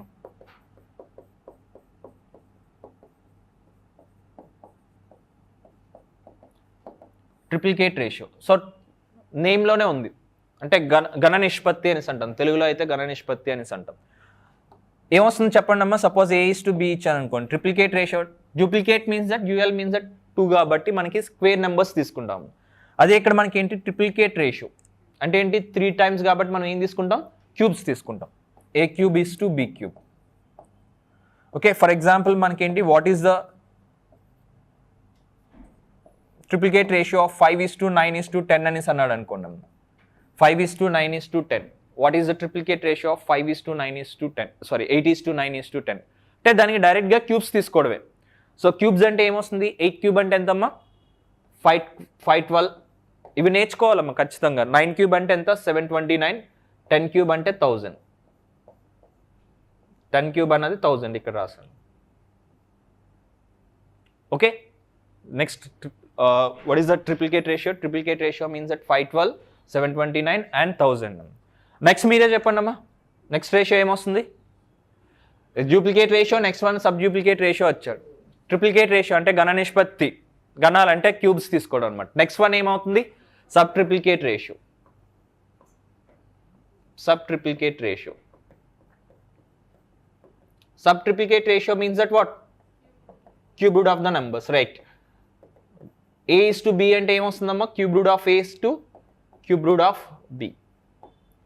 క్యూబ్ రూట్ తీసుకోవడం అనమాట, అంటే దీన్ని తెలుగులో ఘనమూల నిష్పత్తి అనేసి అంటాం. ఘనమూలం మీన్స్ దట్ క్యూబ్ రూట్ తీసుకోవడం అనమాట, right. 64, so you can take an simple example. 64 అంటే మనకి ఇది స్క్వేర్స్ క్యూబ్స్, ఒక్కసారి కాన్సెప్ట్ తెలిసిన తర్వాత మీకు స్క్వేర్స్ అండ్ క్యూబ్స్ తెలిస్తే సరిపోతుందమ్మా. Okay, tell me that what is the subtriplicate ratio of 64:216. 4:6. 4:6. Okay, 4:6. ఇది మనకి ఫస్ట్ 4. ఇంకో 2 ఉన్నాయి, ఆ 2 మనకి చాలా ఇంపార్టెంట్ అనమాట. ఆఫ్ కోర్స్ ఇవి కూడా ఇంపార్టెంటే, ఈ నెక్స్ట్ 2 అనేది చాలా ఇంపార్టెంట్ అండి. ఇప్పుడు వరకు మనం చెప్పుకుంది ఏంటమ్మా, డూప్లికేట్ రేషియో అంటే వర్గ నిష్పత్తి, taking the square of the terms. Next చెప్పండి, sub duplicate ratio, square root of the numbers. Next one, triplicate ratio. Next sub triplicate ratio, which means that taking the cube root of the numbers, right. Next one వచ్చేసరికి మనకి inverse ratio అమ్మ. ఇది చాలా చాలా important ratio మనకి. దీని మీద డైరెక్ట్గా క్వశ్చన్స్ కూడా అడుగుతాడు. ఇన్వర్స్ రేషియో టోటల్గా 6 టైప్స్ ఉంటాయమ్మా. దీంట్లో ఫోర్ టైప్స్ చెప్పుకున్నాం. 5th టైప్ వచ్చేసి ఇన్వర్స్ రేషియో. తెలుగులో విలోమ నిష్పత్తి అనేసి అంటాం. విలోమ నిష్పత్తి అనేసి అంటాం ఇన్వర్స్ రేషియో. అసలు జనరల్గా ఏదైనా నెంబర్, సపోజ్ నేను 2 అనే నెంబర్ ఇచ్చాను. ఇన్వర్స్ అంటే ఈ విధంగా మనం రిప్రజెంట్ చేస్తాం. ఇన్వర్స్ అంటే మనం ఎలా రిప్రజెంట్ చేస్తామంటే జనరల్గా ఏదైనా నెంబర్ ఇచ్చి ఏదైనా లెటర్ ఇచ్చేసి ఇన్వర్స్ అంటే ఈ విధంగా మనం, అంటే పవర్లో -1 వస్తే దాన్ని మనం ఇన్వర్స్ అనేసి అంటాం అన్నమాట. 2 ఇన్వర్స్ అంటే ఏమవుతుందమ్మా 1/2. యాక్చువల్గా చెప్పాలంటే ఇది మల్టిపుల్ ఇన్వర్స్ అమ్మ. ఎడిటివ్ ఇన్వర్స్ కూడా ఉంటుంది -2 అనేసి, అది మనకి ఇక్కడ ఉండదు. సో కాబట్టి మనం తీసుకునేది మల్టిపుల్ ఇన్వర్స్. మీరు చెప్పినట్టుగా ఏంటంటే 2 ఇన్వర్స్ అంటే ఏంటి 1/2. ఇన్వర్స్ అంటే మనం రిప్రజెంట్ చేసేది పవర్లో -1 అని రాసుకుంటాం. దాన్ని ఎలా రాస్తాం మ్యాథమెటికల్గా అంటే 1/2 అనేసి రాస్తాం. సరే, ఇన్వర్స్ రేషియో. ఇప్పుడు మనం A:B అనే ఒక రేషియో తీసుకున్నాం. తెలుగులో విలోమ నిష్పత్తి అనేసి అంటాం. A:B అనే ఒక రేషియో తీసుకున్నాం. What is the inverse ratio of A:B అనేసి అడిగడం. Inverse ratio. ఇన్వర్స్ రేషియో అంటే ఏంటమ్మా? ఇన్వర్స్ అంటే ఏకి మనం ఇండివిజువల్ టర్మ్స్ తీసుకుంటాం, దానికి ఇన్వర్స్ రాసుకుంటాం. ఏ ఇన్వర్స్ అంటే ఏమవుతుందమ్మా 1/A = Bకి ఏమవుతుందమ్మా 1/B. Okay, let me take an example. What is the inverse ratio of 4:5 అనేసి అన్నాడు. What is the inverse ratio of 4:5? ఏమవుతుందమ్మా 1/4 inverse ratio అంటే ఏమవుతుంది 1/4:1/5. అంతేనా కదా? What is the inverse ratio of 4:5 అంటే ఏమవుతుంది 1/4:1/5. 4:5 యొక్క విలోమ నిష్పత్తి ఏమవుతుంది 1/4:1/5. అయితే మీరు ఎప్పుడైనా సరే ఒక రేషియోని ఎక్స్ప్రెస్ చేసేటప్పుడు అది ఇంటిజర్ టర్మ్స్లోనే, అంటే నార్మల్గా 2, 3, 4 ఇలా ఫ్రాక్షన్స్ లేకుండా, భిన్నాలు లేకుండా ఉండేటట్లు మీరు చూసుకోవాలమ్మ. ఇలా రాస్తే మీకు ఆన్సర్ కరెక్టే, కానీ ఫుల్ మార్క్స్ పడవు. ఎందుకంటే ఇది మీకు ఫైనల్ ఆన్సర్ కాదు. ఎప్పుడైతే మనకి ఫ్రాక్షన్లో వచ్చిందో ఆ ఫ్రాక్షన్ని మళ్ళీ నార్మల్ ఇంటిజర్ టర్మ్స్గా, అంటే భిన్నాల్లో వచ్చింది ఏంటంటే నార్మల్ పూర్ణాంకాలుగా మనం రాసుకోవాలి. ఎలా రాసుకుంటాం? నార్మల్ నెంబర్స్గా ఎలా రాసుకుంటాం దీన్ని అంటే, ఇప్పుడు చూడండి, ఎప్పుడైనా దీనికే కాదు, మనం నెక్స్ట్ చేయబోయే ప్రాబ్లమ్స్ దేనికైనా సరే ఒక రేషియోలో ఫ్రాక్షన్స్ వచ్చాయనుకోండి, లైక్ మనకి ఇక్కడ 2/3:4/5:1/3 ఇలా ఏదో 1/2 ఇలా ఇచ్చాడు అనుకోండి. ఏదైనా ఒక ఫ్రాక్షన్ అన్నది, ఒక రేషియో అన్నది ఫ్రాక్షన్ టర్మ్స్లో ఉంటే ఫస్ట్ మనం ఆ నెంబర్స్ యొక్క డినామినేటర్ వాల్యూస్ ఎల్సిఎం తీసుకుంటాము. ఓకే, ఆ డినామినేటర్ వాల్యూస్ ఎల్సిఎంతో ఈచ్ టర్మ్ని మనం మల్టిప్లై చేస్తాం. ఏదైతే హారం ఉందో హారంలో ఉన్న ప్రతి సంఖ్యను తీసుకొని ఆ ఎల్సిఎంతో కసాగుతో ప్రతిదాన్ని మల్టిప్లై చేస్తాం. ఇక్కడ మనం ఈ నెంబర్ తీసుకుందాం ఫస్ట్ 1/4:1/5. ఇది మనకు వచ్చిన టర్మ్ 1 రేషియో. ఓకే, దీన్ని నార్మల్గా ఎలా మారుస్తామమ్మా, ఎలా రాసుకుంటాం? ఏం చెప్పుకున్నాం? డినామినేటర్ వాల్యూ ఏదైతే ఉన్నాయో ఆ డినామినేటర్ పార్ట్స్కి ఎల్సిఎం తీసుకుంటాం. 4కి 5కి ఎల్సిఎం ఏమవుతుంది 20 అవుతుంది. ఎల్సిఎంస్ కూడా మనం తర్వాత చెప్పుకుంటాం, అది సెపరేట్ టాపిక్ ఉంది. 4 and 5 ఏంట 20. ఆ రెండు నెంబర్స్ ఏ నెంబర్తో డివిజిబుల్ కావట్లేదు కాబట్టి 4, 5 ఎల్సిఎం ఎంత 20. సో ఎన్ని టర్మ్స్ అయితే ఉన్నాయో అన్ని టర్మ్స్కి కూడా డినామినేటర్ ఎల్సిఎంతో మల్టిప్లై చేస్తాం. ఇక్కడ ఏమవుతుందమ్మా 4, 5, 20 అవుతుంది. ఇక్కడ 4, 5, 20 అవుతుంది. అంటే ఇక్కడ ఏమవుతుంది 4 5s, ఇదేమవుతుందమ్మా 5 4s. అంటే మనకి ఏమొచ్చిందమ్మా 1/4:1/5 అనే టర్మ్కి ఫైనల్ ఆన్సర్ ఏమొచ్చింది 5:4. ఓకే అమ్మా, ఏమొచ్చింది మనకి 4:5 అనే దానికి ఇన్వర్స్ రేషియో ఏమొచ్చింది 5:4 అనేది వచ్చింది. జనరల్గా మనకి ఏంటంటే డిస్క్రిప్టివ్ కాకుండా ఆబ్జెక్టివ్ ఎగ్జామ్ అయినా సరే ఏదైనా అయినప్పుడు ఒక 2 టర్మ్ రేషియోకి మీరు ఎప్పుడు చేసినా ఇన్వర్స్ రేషియో రివర్స్లో వస్తుంది. అంటే 2:3 అనేసి ఉందనుకోండి, దానికి ఇన్వర్స్ రేషియో డైరెక్ట్గా ఏమవుతుంది 3:2 అవుతుంది. 4:5 అనేసి ఉందనుకోండి, దానికి ఇన్వర్స్ రేషియో ఏమవుతుంది 5:4 రాసేయచ్చు. అది నార్మల్ ఎగ్జామ్స్ రాసేటప్పుడు. బట్ డిస్క్రిప్టివ్ ఎగ్జామ్లో రాసేటప్పుడు మాత్రం మనం ఏం చేస్తామంటే ఫస్ట్ ఇన్వర్స్ రేషియో ఆఫ్ 4:5 అనేసి అడిగాడు అనుకోండి, యాజ్ యూజువల్ ఫస్ట్ ఇది చిన్న ప్రాబ్లం కాబట్టి గివెన్ రేషియో అనేసి రాస్తారు, 4:5 అనేసి రాస్తాడు. నెక్స్ట్ స్టెప్ వచ్చేసి inverse ratio of 4:5 is equal to ఏం రాస్తారు, నెక్స్ట్ స్టెప్లో ఇలా రాయాలమ్మా 1/4:1/5. ఓకే, దాని తర్వాత మీరు ఏం చేస్తారన్నది రిప్రజెంట్ చేయాలి. 1/4:1/5 ఎల్సిఎం తీసుకున్నాం. ఎల్సిఎం తీసుకొని ప్రతి దాన్ని కూడా మల్టిప్లై చేస్తాం, ప్రతి టర్మ్స్ కూడా మల్టిప్లై చేస్తాం. అంటే ఇక్కడ ఏమవుతుంది 4 5s 5 4s. So the inverse ratio of 4:5 అనేది ఏమవుతుంది 5:4. మరి ఇంత సింపుల్గా అడగలేండి. సో మనకి 3 టర్మ్స్లో అయితే ఖచ్చితంగా అడుగుతాడు, 2 టర్మ్స్ అయితే రాదు, 3 టర్మ్స్ అయితే అడుగుతాడు. ఓకే, సో ఇదే మనకి 4:5కి ఏమొచ్చిందమ్మా 5:4 అనేసి ఇచ్చాడు. ఇప్పుడు నేను suppose what is the inverse ratio of 2:3:4 అనేసి అడిగానమ్మా. Find the inverse ratio of 2:3:4 అనేసి అడిగాడు. నెక్స్ట్ వన్ వచ్చేసి ఏంటి, find the inverse ratio of 2:3:4. 2:3:4 యొక్క విలోమ నిష్పత్తి ఎంత? ఓకే, సో విలోమ నిష్పత్తి ఎంత? Find the inverse ratio of 2:3:4. Okay, so ఎలా రాస్తాం? ఫస్ట్ గివెన్ దట్ అని సార్, గివెన్ రేషియో అనేసి రాస్తాం. First given ratio 2:3:4. Inverse ratio of 2:3:4 అనేసి రాస్తారు. రాసిన తర్వాత ఏమొస్తుందమ్మా, 1/3:4. ఇలా రాసిన తర్వాత మీరు నెక్స్ట్ ఏం చేస్తారమ్మా, ఎల్సిఎం ఫైండ్ అవుట్ చేస్తారు. దేనికైనా సరే మనం ఫస్ట్ ఏం చేయాలి, ఎల్సిఎం ఫైండ్ అవుట్ చేస్తాం. సో ఎల్సిఎం ఫైండ్ అవుట్ చేయడానికి మనకి టెక్నిక్స్ ఉంటాయేమో. ఓకే, ఆ టెక్నిక్స్ మనం తర్వాత చెప్పుకుందాం. సో ఇప్పుడు మనం నార్మల్గా మీకు తెలిసిన ఎల్సిఎం మీరు ఎలా ఫైండ్ అవుట్ చేస్తారనేదే మనం చేద్దాం. సో ఇప్పుడు మనకి ఎన్ని నెంబర్స్, 2, 3, 4 అనేసి ఉన్నాయి. So at least 2 of the numbers must be divisible by 1 number అమ్మా. ఎల్సిఎం ఎప్పుడైనా చేసేటప్పుడు ఏంటంటే, సో మీకు ఎవరికైనా తెలియకపోతే చూడండి, ఇచ్చిన నెంబర్స్లో మినిమం 2 నెంబర్స్ అన్నారు. ఇప్పుడు 2, 3, 4 అనేసి అన్నారు కదా, సో దీంట్లో మినిమం 2 నెంబర్స్ ఒక నెంబర్తో డివిజిబుల్ అవ్వాలి. ఇప్పుడు ఈ 2, 3, 4లో మినిమం 2 నెంబర్స్ ఏ నెంబర్తో డివిజిబుల్ అవుతుందమ్మా, 2తో డివిజిబుల్ అవుతుంది. అంటే 2తో ఇలా డివైడ్ చేస్తుంది. ఇది మనం చిన్నప్పుడు నేర్చుకుందే, మరొకసారి రీకలెక్ట్ చేస్తాను.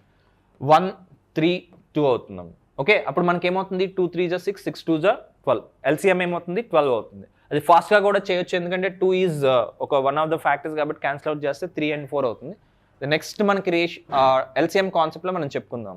ఇప్పుడు పెద్దగా అవసరం ఉండదు ఎల్సిఎం. సో మనకి ఇక్కడ ఎల్సిఎం ఎంత వచ్చిందమ్మా, 2, 3 = 6, 6, 2 = 12. అది మనం ఇక్కడ రిప్రజెంట్ చేస్తాం అనమాట. 12తో మల్టిప్లై చేస్తాం. 12తో మల్టిప్లై చేస్తే ఏమొస్తుందమ్మా, 2, 6 అండ్ తర్వాత ఏమవుతుందమ్మా, 3, 4 తర్వాత ఏమవుతుంది, 4, 3. సో ఇన్వర్స్ రేషియో అంటే ఏమవుతుంది, 6:4:3.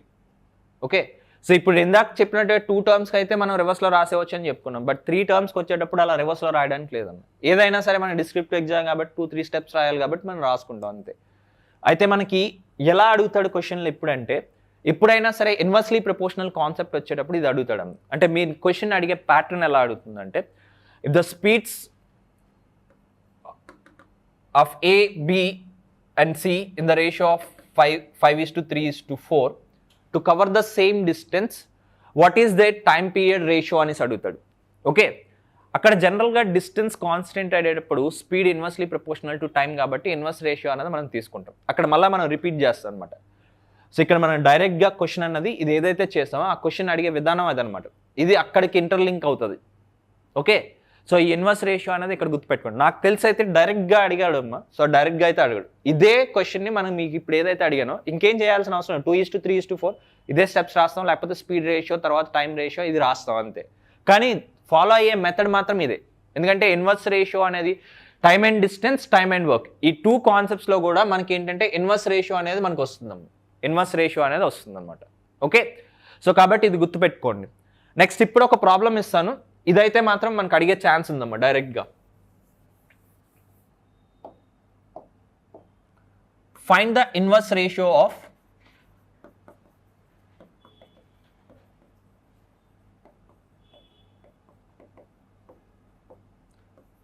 2/3:4/5:1/6. Find the inverse ratio of 2/3:4/5:1/6 అమ్మా. Okay, find the inverse ratio of 2/3:4/5:1/6. అంటే 2/3:4/5:1/6 యొక్క విలోమ నిష్పత్తి ఎంత? విలోమ నిష్పత్తి ఎంత? రైట్, మీరు ఒకటి గుర్తుపెట్టుకోండి అమ్మా. రేషియోస్ ఇంకా స్లోగా మనం కాన్సెప్ట్ నుంచి మనకి ఏంటంటే మెయిన్ ప్రాబ్లమ్స్ చేసేటప్పుడు ఎప్పుడైనా సరే రేషియో ఇంటిజర్ టర్మ్స్లో ఉండాలి. అంటే ఇంటిజర్ టర్మ్స్ అంటే నార్మల్ వాల్యూస్, పూర్ణాంకాల్లో ఈ విధంగా ఉండాలి. అంటే 2:3:4 అని కాదు. ఏదైనా సరే నెంబర్స్ అంటే ఫ్రాక్షన్స్లా, డెసిమల్గా ఇలా ఉండకూడదని కాదు, మనం చేయొచ్చు. కాకపోతే ఏంటంటే ప్రాబ్లం అన్నది లెంగ్దీ అవుతుంది, కాంప్లికేట్ అవుతుంది అనమాట. ఎప్పుడైనా మనం ప్రాబ్లం చేసేటప్పుడు యాజ్ సింపుల్ యాజ్ పాసిబుల్, అంటే మనం ఎంత సింపుల్గా చేయగలం అన్నట్టు ఉండాలి. సో కాబట్టి మనకి ఎప్పుడైనా సరే ఈ పాయింట్ గుర్తుపెట్టుకోండి, ఫ్రాక్షన్స్లో రేషియో ఎప్పుడు ఇచ్చినా సరే ఫస్ట్ స్టెప్ మనం చేయాల్సింది ఏంటంటే అది నార్మల్ ఇంటిజర్గా మనం కన్వర్ట్ చేయాలి. ఓకే, సో ఇప్పుడు మనం ఎలా రాస్తాం? గివెన్ రేషియో అనేసి రాస్తామమ్మా. Given ratio is equal to what? Given ratio is equal to 2/3 is to 4/5 is to 1/6. Okay, next.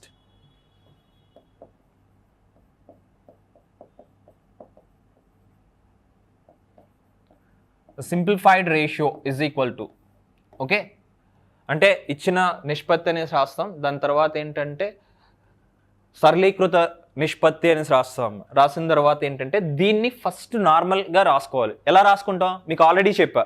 ఎప్పుడు ఫ్రాక్షన్స్లో రేషియో ఇచ్చినా సరే మనం ఫస్ట్ చేయాల్సింది ఏంటమ్మా, ఎల్సిఎం తీసుకుంటాం. అంటే ఇక్కడ 3, 5, 6 అమ్మ.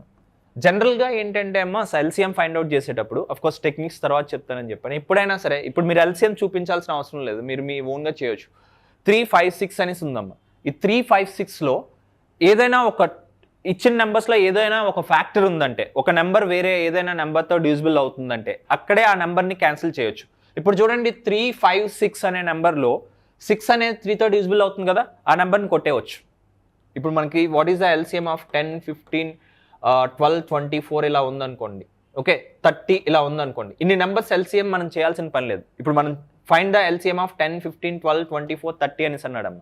ఈ నెంబర్స్ అన్నింటికి చేయాల్సిన అవసరం లేదు.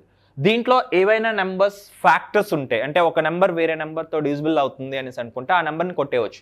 ఇప్పుడు చూడండి 10 అనేది 30 10తో డివిజిబుల్ అవుతుంది, అంతేనా కదా? సో కాబట్టి ఇది ఒక ఫ్యాక్టర్ కాబట్టి దీన్ని క్యాన్సిల్ చేసుకోవచ్చు. ఇదే 30 15తో కూడా డివిజిబుల్ అవుతుంది, సో ఇది కూడా క్యాన్సిల్ చేసుకోవచ్చు. ఇంకా 24 అనే నెంబర్ 12తో డివిజిబుల్ అవుతుంది, సో ఈ నెంబర్ని కూడా క్యాన్సిల్ చేసుకో. అంటే ఈ నెంబర్ మనం యాక్చువల్గా అయితే 5 నెంబర్స్కి ఎల్సిఎం ఫైండ్ అవుట్ చేయాలని, కానీ ఏంటంటే ఈ షార్ట్ కట్ ఈ మెథడ్ అప్లై చేయడం వల్ల ఏంటంటే మొత్తం నెంబర్స్ చేయాల్సిన పని లేదు. ఏ నెంబర్స్ అయితే వేరే నెంబర్స్తో డివిజిబుల్ అవుతాయో ఆ నెంబర్స్ మనం కొట్టేయచ్చు. కొట్టేసిన తర్వాత మిగిలిన నెంబర్స్కి మాత్రమే ఎల్సిఎం తీసుకుంటే సరిపోతుంది. ఓకే, సో ఎల్సిఎం మనం చాలా ప్రాబ్లమ్స్కి ఎల్సిఎం చేయాల్సి వస్తుంది. సో ప్రతి వచ్చినప్పుడు మనం చెప్పుకుందాం. ఇప్పుడు మనకేంటి 3, 5, 6 డినామినేటర్స్ ఏమున్నాయమ్మా, 3, 5, 6 అనే నెంబర్స్ ఉన్నాయి కాబట్టి we want to find out the LCM for 3, 5, 6 అమ్మ. సో దీంట్లో 6 అనే నెంబర్ 3తో డివిజిబుల్ అవుతుంది కాబట్టి మనం క్యాన్సిల్ చేసుకుంటాం. రిమైనింగ్ 2 నెంబర్స్ ఏంటమ్మా, 5 and 6. 5 and 6 కాబట్టి what is the LCM of 5 and 6? 30. So అంటే మనకి ఎల్సిఎం ఏమవుతుంది, 30 అవుతుంది. సో ఇప్పుడు మనం ఏంటంటే ఇలా డీటెయిల్గా 2/3 ఇంటూ 30 ఈజ్ టు నెక్స్ట్ ఏమొస్తుందమ్మా 4/5 into 30 is to 1/6 into 30. So 3 10s 10 into 2 అంటే ఎంతమ్మా 20. 5 6s 6 ఇంటూ 4 అంటే ఎంత 20. So this is I write here. So 20 is to 6 into 4 is what 24. Next time అవుతుందమ్మా 6 5s. ఓకే, సో ఇది మనకి ఏమవుతుందమ్మా నార్మల్ రేషియో అవుతుంది. ఇప్పుడు ఇన్వర్స్ రేషియో మనకి ఫైండ్ అవుట్ చేయమన్నాడు. మనకి ఏం ఫైండ్ అవుట్ చేయమన్నాడు, ఇన్వర్స్ రేషియో ఫైండ్ అవుట్ చేయాలి. సో ఇప్పుడు మనం ఇలా రాసుకుంటాం, ఇన్వర్స్ రేషియో ఆఫ్ ఏమవుతుందమ్మా, inverse ratio of 20 is to 24 is to 5. ఏంటమ్మా, so inverse ratio of 20 is to 24 is to 5 అంటే ఏమవుతుందమ్మా 1/20 is to 1/24 is to 1/5. Right, again మళ్ళీ మనకి ఫ్రాక్షన్లో వచ్చింది కాబట్టి మనం ఏం చేస్తామా, డినామినేటర్ ఎల్సిఎం తీసుకొని దాంతో మనం మల్టిప్లై చేస్తాం. డినామినేటర్ ఎల్సిఎం మనకి మీకు ఆల్రెడీ అక్కడే తెలిసిపోతే ఓకే, లేకపోతే సెపరేట్గా మీరు రఫ్ షీట్లో చేసుకోండి. ఓకే, సో ఇప్పుడు మనకి 20కి 24కి 5కి మనకి ఎల్సిఎం కావాలి. సో 20 అన్నది 5తో డివిజిబుల్ అవుతుంది కాబట్టి మనం 5ని క్యాన్సిల్ చేసేస్తాం. సో రిమైనింగ్ 2 నెంబర్స్ ఏంటమ్మా, సో 20 and 24 ఉందాం. ఇప్పుడు చూడండి ఎల్సిఎం అంటే మనకి డినామినేటర్ ఎల్సిఎం తీసుకుంటాం 20, 24, 5కి. సో దీంట్లో 20 ఈజ్ డివిజిబుల్ బై 5 క్యాన్సిల్ చేసేస్తాం. Remaining 2 numbers is what 20 and 24. ఇప్పుడు నార్మల్గా మీకు తెలుసు కదా ఈ 2 నెంబర్స్ 2తో డివిజిబుల్ అవుతాయి. నెక్స్ట్ ఏంటమ్మా 2 5s 2 6s. సో ఇప్పుడు ఈ 2 నెంబర్స్ దేంతో డివిజిబుల్ కాదు కాబట్టి 2 2s 4 4 5s 20 26s 120. ఇప్పుడు ఏం చేస్తామా, ఈచ్ నెంబర్ని దేంతో మల్టిప్లై చేస్తాం 120తో మల్టిప్లై చేస్తాం. ఓకే, సో అంటే 26s సో 6, 24 5s 5 అండ్ తర్వాత ఎంతమ్మా 5 2s 5 4s అంటే ఎంత వస్తుందమ్మా 6 is to 5 is to 24. Okay, so 120 అన్నది ఎల్సిఎంతో ప్రతి నెంబర్ని కూడా మనం మల్టిప్లై చేయాల్సి వస్తుంది. మల్టిప్లై చేస్తే ఏమవుతుంది 26s వస్తుంది, 24 5s. ఓకే, తర్వాత ఏమొస్తుందమ్మా 5 24s. సో ఫైనల్ ఆన్సర్ ఏమొస్తుందమ్మా 6 is to 5 is to 24. Clear, అర్థమైందమ్మా? సో అంటే మనకి ఫ్రాక్షన్ ఫామ్లో ఉండేటప్పుడు కాలిస్తే ఎల్సిఎం రాసుకోండి అమ్మా సెపరేట్గా. సో మీరు సెపరేట్గా రాసుకోవచ్చు, సెపరేట్గా చేయొచ్చు. సో ఎల్సిఎం అంటే డినామినేటర్స్ ఇచ్చేటప్పుడు ఇలా ఫ్రాక్షన్ ఫామ్లో ఒక రేషియో ఇచ్చేటప్పుడు మనం ఏం చేస్తాం అంటే ఫస్ట్ డినామినేటర్ ఎల్సిఎం తీసుకుంటాం, ప్రతి టర్మ్ని కూడా డినామినేటర్ ఎల్సిఎంతో మల్టిప్లై చేస్తాం, అప్పుడు నార్మల్ రేషియో వస్తుంది. ఆ నార్మల్ రేషియోకి ఇన్వర్స్ రేషియో ఫైండ్ అవుట్ చేస్తాం. ఓకే, సో ఇది మనకి నెక్స్ట్ వన్ అన్నమాట. ఇన్వర్స్ రేషియో అన్నది మనకి నెక్స్ట్ 5th రేషియోగా వస్తుంది. So which is very very important. ఈ ఇన్వర్స్ రేషియో అనే కాన్సెప్ట్ అనేది మనకి చాలా చాలా ఇంపార్టెంట్. విలోమ నిష్పత్తి అనేది చాలా ఇంపార్టెంట్ అన్నమాట. రైట్, సో ఇది అయిపోయిందమ్మా, నోట్ చేసుకున్నారా? Let's take the last one. The last one is so compound ratio. Compound ratio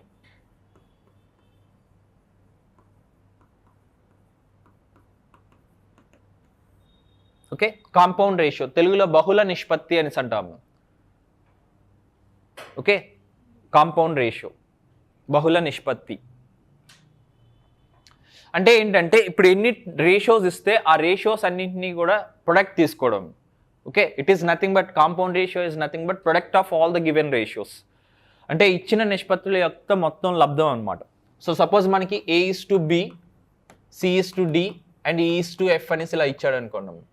okay, the compound ratio are బహుళ నిష్పత్తి A:B, C:D, E:F అంటే A/B into C/D into E/F అమ్మ.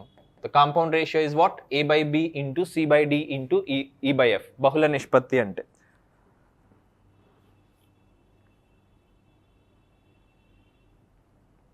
Okay, note చేసుకోండి అమ్మ. బహుళ నిష్పత్తి, కాంపౌండ్ రేషియో అంటే బహుళ నిష్పత్తి. ఇచ్చిన నెంబర్స్ ఎన్ని రేషియోస్ ఇస్తాడో అన్ని రేషియోస్ని కూడా మనం మల్టిప్లై చేయడమే. ఓకే, సో మనం ఒక చిన్న ఎగ్జాంపుల్ తీసుకుంటే find the compound ratio of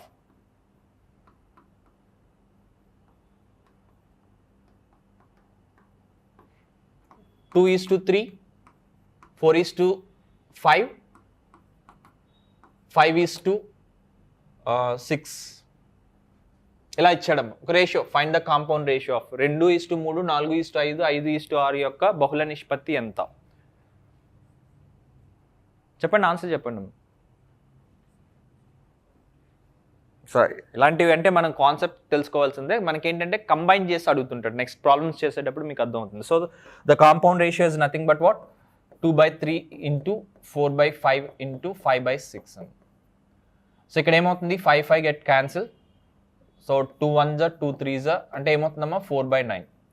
so దాన్నే మనం డీటెయిల్గా రాస్తాం. 4:9 is the compound ratio. Okay, బహుళ నిష్పత్తి is nothing but 4:9, 4/9. Product of all the given ratios అంటే మనకి ఇచ్చిన నిష్పత్తులు మొత్తం, మనకి ఇచ్చిన టర్మ్స్ మొత్తం యొక్క లబ్ధం ఏదైతే ఉందో అది మనకి ఏమవుతుందమ్మా? కాంపౌండ్ రేషియో అనేది అవుతుందన్నమాట. Okay, so this is the total part of ratio అంటే థియరీ పార్ట్ ఆఫ్ రేషియోస్. రేషియోస్కి మనం ముందు ప్రాబ్లమ్ చేసే ముందు మనం ఇవి తెలుసుకోవాలన్నమాట. సో మన టైప్స్ ఆఫ్ రేషియోస్ ఏమున్నాయో ఒకసారి చెప్పండి అమ్మా. డూప్లికేట్ రేషియో అంటే ఏం తీసుకోవాలి? Square of the numbers. Next ఏం తీసుకోవాలి? సబ్ డూప్లికేట్ రేషియో అంటే స్క్వేర్ రూట్. నెక్స్ట్ ఏంటమ్మా? ట్రిప్లికేట్ అంటే ఘన నిష్పత్తి. ఏం తీసుకుంటాం? క్యూబ్స్. నెక్స్ట్ సబ్ ట్రిప్లికేట్ ఘనమూల నిష్పత్తి. నెక్స్ట్ ఏమొస్తుందమ్మా? క్యూబ్స్. నెక్స్ట్ ఏంటంటే ఇన్వర్స్ రేషియో తీసుకుంటాం. ఇన్వర్స్ రేషియో అంటే ఓకే 1/n అనేసి తీసుకుంటాం. అలాగే మనకి ఏంటి నెక్స్ట్ కాంపౌండ్ రేషియో అనేది వస్తుంది అనమాట. ఓకే, కాంపౌండ్ రేషియో బహుళ నిష్పత్తి అంటే product of all the given ratios. Right, so ఇది మనకి కంప్లీట్గా థియరీ పార్ట్లో ఉన్నదమ్మా. థియరీ పార్ట్లో కంప్లీట్గా ఇలా. సో మనం ఒక ప్రాబ్లం తీసుకుందామా. సో ప్రాబ్లమ్స్ ఎలా ఉంటాయి ఏంటనేది. సో అంటే దీంట్లో ఉన్న మ్యాక్సిమం ఇంపార్టెంట్ మోడల్స్ అన్నీ కూడా మనకు చూద్దాం. సో డైరెక్ట్ ప్రాబ్లమ్స్ అమ్మా.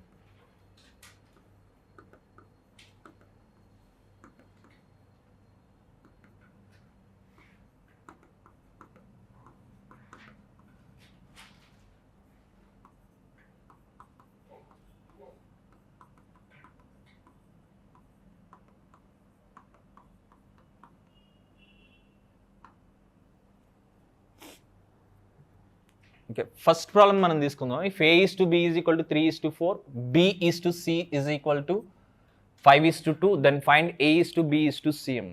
అంటే A:B is equal to 3:4, B:C అనేది 5:2 అయితే A:B:C. ఓకేనా? ఆల్రెడీ చాలామంది ఏంటంటే దీనికి షార్ట్ కట్స్ 3:4 అనేసి 5:2 లేకపోతే ఎక్కడే మల్టిప్లై చేసేస్తారు. అలా చేయకూడదు, మనం బేసిక్గా కన్వెన్షనల్ మెథడ్లో చేయాలి. ఎలా చేస్తానో చూద్దాం. ఇప్పుడు మనకి ఫస్ట్ ఆఫ్ ఆల్ ప్రాబ్లం ఇచ్చింది మనం చూద్దాం. A:B and B:C అనేసి ఇచ్చాడు. So given that A:B is equal to 3:4 and B:2. So ఇక్కడ రాసుకోండి అమ్మా, A:B is equal to what 3:4, B:C is equal to what 5:2. Okay, ఇప్పుడు మనకు అడిగింది ఏంటి, A:B:C. మనం జనరల్గా మీరు కావాల్స్తే రఫ్ పేజ్లో మీకు ఏమైనా ఐడియా రాకపోతే మీరు సెపరేట్గా రాసుకోవచ్చు. ఇప్పుడు మనకి A:2 ఇక్కడే నేను రాస్తున్నాను చూడండి, ఇప్పుడు రాసుకోకండి, తర్వాత మీరు రాసుకుందరు. సో A:B:C అనే వాల్యూ కావాలి. మనకి ఏమి ఇచ్చాడమ్మా, 2 సెపరేట్ రేషియోస్ ఇచ్చాడు. A:B అనేది ఒక రేషియో ఇచ్చాడు, B:C అనేది ఒక రేషియో ఇచ్చాడు. ఇప్పుడు మీరు వేరియబుల్ టర్మ్స్లో చూడండి. సో B టర్మ్ అన్నది మనకి ఏమైందమ్మా, కామన్గా ఉంది, కానీ నెంబర్స్ చూసేటప్పుడు మాత్రం కామన్గా లేదు. లెట్స్ సే దట్ సపోజ్ నేను A:B అనేది ఒక 3:4 అనేసి ఇచ్చి B:C అనేది లెట్స్ సే దట్ 4:5 అనేసి నేను ఇచ్చాను. 4:5 అనేది నేను ఇచ్చాను. అయితే A:B:C వాల్యూ నేను చెప్పచ్చా లేదమ్మా, చెప్పచ్చా లేదా? ఇక్కడ B వాల్యూ సేమ్ ఉంది, ఇక్కడ 4 అనే నెంబర్ సేమ్ ఉంది. ఇప్పుడు A:B:C ఏమవుతుంది చెప్పండి, 3:4:5. ఓకే, అంటే నేను ఏం చేయాలి, ఇక్కడ B అనే టర్మ్ని నేను సేమ్ చేసుకోవాలి, కామన్గా ఉండేటట్లు, ఒకే నెంబర్ ఉండేటట్లు చేయాలి. సో ఇప్పుడు నా ఇంటెన్షన్ ఏంటంటే ఈ టర్మ్ ఏదైతే ఉందో ఈ టర్మ్ని మనకి సేమ్ చేసుకోవాలి. సో ఇప్పుడు మీరు రాసుకుంటారు గివెన్ దట్ అనేసి రాసుకుంటారు, given that A:B is equal to 3:4 and B:C is equal to 5:2. So next ఏం చేస్తారంటే అమ్మ, ఎప్పుడైనా సరే ఈ ప్రాబ్లమ్స్లో మీరు ఏం చేస్తారంటే ఈ రెండు మనకేం కావాలమ్మా, ఈ రెండు సేమ్ కావాలి. ఈ రెండు సేమ్ కావాలంటే ఏం చేయాలంటే ఇప్పుడు ఈ టర్మ్ని ఓకే 5తో మల్టిప్లై చేస్తాం, ఈ టర్మ్ని 5తో మల్టిప్లై చేస్తాం. అప్పుడు మనకి ఏమవుతుంది, 4 into 5 అన్నది 20 అవుతుంది. ఇప్పుడు ఈ టర్మ్ని మనం ఏం చేస్తాం అంటే 4తో మల్టిప్లై చేస్తాం. కంప్లీట్ రేషియోని చేయాలి, ఏదో ఒక టర్మ్ చేస్తే సరిపోదు. అంటే ఇక్కడ చూడండి, ఈ నెంబర్ని ఈ నెంబర్తో మల్టిప్లై చేస్తాం, ఇక్కడ ఉన్న నెంబర్ని ఏ నెంబర్తో మల్టిప్లై చేస్తాం, ఈ నెంబర్తో మల్టిప్లై చేస్తాం, జస్ట్ ఎక్స్చేంజ్ చేస్తాం అంతే. ఈ నెంబర్ని ఈ నెంబర్తో మల్టిప్లై చేస్తాం, ఎందుకంటే మన ఇంటెన్షన్ ఏంటి, ఈ నెంబర్స్ని మనం ఏం చేయాలి, ఈక్వల్ చేయాలి కాబట్టి ఏం చేస్తాం అంటే ఈ నెంబర్ని ఈ నెంబర్తో మల్టిప్లై చేస్తాం, ఈ నెంబర్ని ఏం చేస్తామా, ఈ నెంబర్తో మల్టిప్లై చేస్తాం. అప్పుడు మీరు సెపరేట్గా మళ్ళీ రాసుకోండి, A:B అనేది ఏమవుతుందమ్మా, 3 into 5 అంటే 15, 4 into 5 అంటే ఎంత 20. సో B:C అంటే ఏమవుతుందమ్మా, 4 into 5 అంటే 20 అవుతుంది. సో నెక్స్ట్ ఏమవుతుందమ్మా, 2 into 4 అంటే 8 అవుతుంది. ఇప్పుడు మనకేంటమ్మా, then therefore A:B:C value is equal to ఏమవుతుందమ్మా, ఇక్కడ ఇది మొత్తం ప్రాబ్లం మొత్తం ఏంటంటే రాయడానికి ఏమీ లేదు, డైరెక్ట్గా ఏంటంటే స్టెప్స్ రాసుకుంటే డైరెక్ట్ స్టెప్ రాసుకుంటూ పోవడం అంతే. A:B:C. సో డైరెక్ట్గా ఏమొస్తుందమ్మా, 15:20:8. 15:20:8. జస్ట్ ఈ ప్రాబ్లంలో మనం చేయాల్సింది ఏంటంటే ఈ టర్మ్స్ అన్నది ఈ టర్మ్ని ఏంటంటే ఈ టర్మ్తో మల్టిప్లై చేస్తాం, ఈ టర్మ్ని ఏంటంటే ఈ టర్మ్తో మల్టిప్లై చేస్తాం. రైట్, అర్థమైందమ్మా? సో ఇది మనకి ఏంటంటే 2 టర్మ్ రేషియో ఇచ్చేటప్పుడు అనమాట. సో అంటే 2 రేషియోస్ ఇచ్చేటప్పుడు A:B:C. సో ఇప్పుడు ఇదే ప్రాబ్లమ్ నేను ఇంకొంచెం ఎక్స్టెన్షన్ చేస్తాను. ఇది అర్థమైందమ్మా అందరికీ? Is it clear? Okay, so ఇప్పుడు నేను దీనికి ఇంకొంచెం ఎక్స్టెన్షన్ నేను చేస్తున్నాను.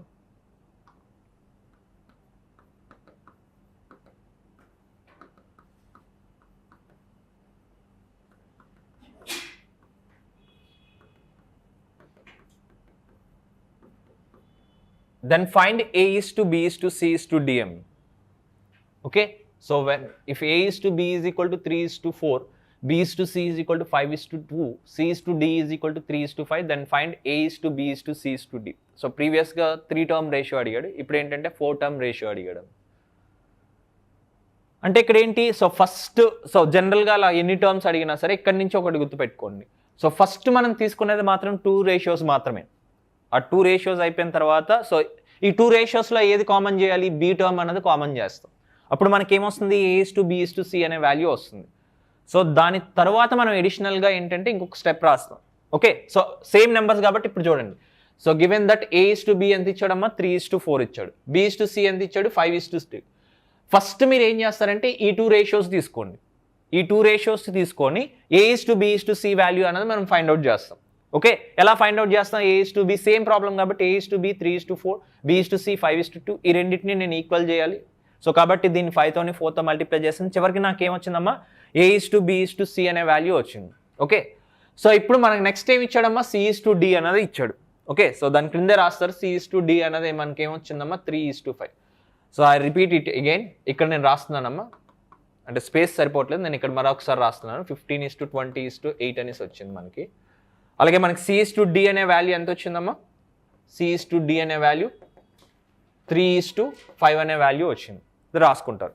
సో ఇప్పుడు నేను ఏ టర్మ్స్ కామన్ చేయాలి, ఈక్వల్ చేయాలి? C టర్మ్స్ అన్నవి మనం కామన్ చేయాలి. ఇక్కడ C టర్మ్ ఏముందమ్మా? 8 ఉంది. ఇక్కడ ఏముంది? 3 ఉంది. అంటే చెప్పండి, ఇప్పుడు ఈ టర్మ్ దేంతో మల్టిప్లై చేయాలి, ఇక్కడ ఈ టర్మ్ దేంతో మల్టిప్లై చేయాలి? సో ఇక్కడ జస్ట్ ఈ 2 వాల్యూస్ నేను ఏంటంటే సేమ్ చేసుకోవాలి. సో కాబట్టి జస్ట్ ఎక్స్చేంజ్ ద నెంబర్స్ అమ్మ. అంటే ఏమవుతుంది, ఇక్కడ దేంతో మల్టిప్లై చేయాలి? 3తో మల్టిప్లై చేయాలి. ఇక్కడ దేంతో మల్టిప్లై చేయాలి? 8తో మల్టిప్లై చేయాలి. ఓకే, సో ఇది కొంచెం లెంగ్తీగా అవుతుంది కాబట్టి మీరు పక్కన రాసేసుకున్నా సరిపోతుంది.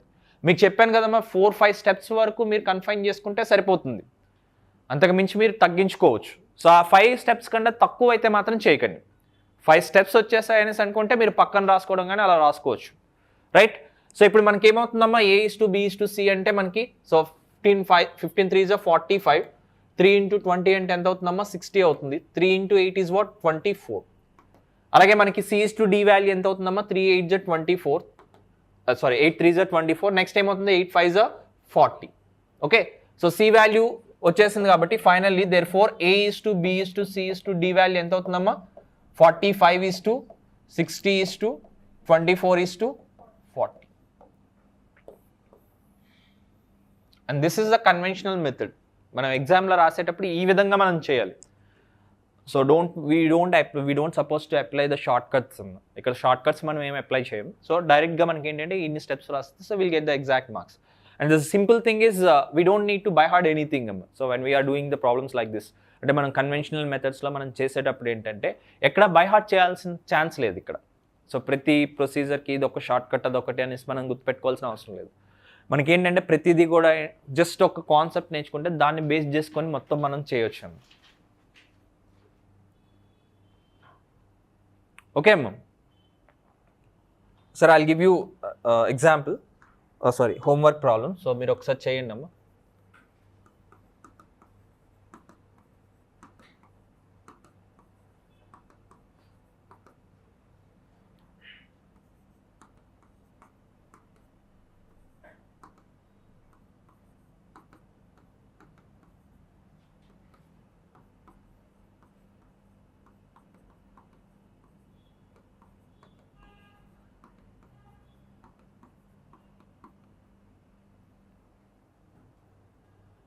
ఓకే అమ్మ, డూ ఇట్ యాజ్ హోంవర్క్.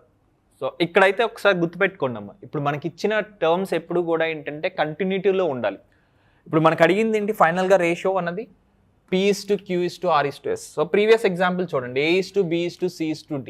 అంటే మనం తీసుకునే రేషియోస్ ఎలా ఉండాలంటే A/B ఫస్ట్ ఉండాలి, తర్వాత ఏమో B/C ఉండాలి, నెక్స్ట్ C/D. ఆ కంటిన్యూటీ ఉండాలమ్మ. A/B/C అంటే ఫస్ట్ A/B, B/C, నెక్స్ట్ తీసుకునేది ఏంటంటే C/D. ఆ విధంగా మనం కంటిన్యూటీ ఉండేటట్లు చూసుకోవాలి. ఇక్కడ నేను ఏంటంటే P/Q, Q/R, S/R ఇచ్చాను. నేను ఫస్ట్ P/Q కావాలి, తర్వాత ఏంటి Q/R, నెక్స్ట్ తీసుకోవాల్సింది ఏంటమ్మా R/S తీసుకోవాలి. నేను ఇచ్చింది S/R. సో కొంచెం కేర్ఫుల్గా చూసుకొని తీసుకోండి. ఓకే, ఇలా మనకి ఏంటంటే ప్రతి టాపిక్ కూడా ఫస్ట్ మనం థియరీ చెప్పుకున్నాం. సో నెక్స్ట్ ఏంటంటే so will do the more problems from this ratios topic. So అంటే మనకి బేసిక్గా ఒక టాపిక్ తీసుకొని ఎలా ఉంటుందనే ఐడియా చెప్పడానికి చెప్పాను. So our classes regular classes అయితే so it starts from the next Friday నుంచి స్టార్ట్ అవుతాయి. సో నేను చెప్తుంది ఏంటంటే మీరు కొంత టైం స్పెండ్ చేయండి.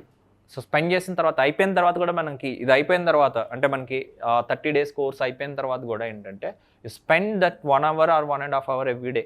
సో ఎందుకంటే ఇక్కడ నుంచి మీకు కొన్ని పేపర్స్ ఇస్తాను, తర్వాత మీరు హ్యాండ్ అవుట్స్ నుంచి చేయండి. తర్వాత ఏంటంటే మనకి మెయిన్ సో కొన్ని డైరెక్ట్గా మెయిన్స్ రిలేటెడ్గా మనకు కొన్ని టెస్టులు కూడా ఇక్కడ పెడతాం. సో అది కూడా ఏంటంటే I correct on my self, అంటే నేనే కరెక్ట్ చేస్తాను. సో మీ మిస్టేక్స్ ఏమైనా ఉన్నాయన్నది అక్కడే మీరు క్లారిఫై చేసుకోవచ్చు అనమాట.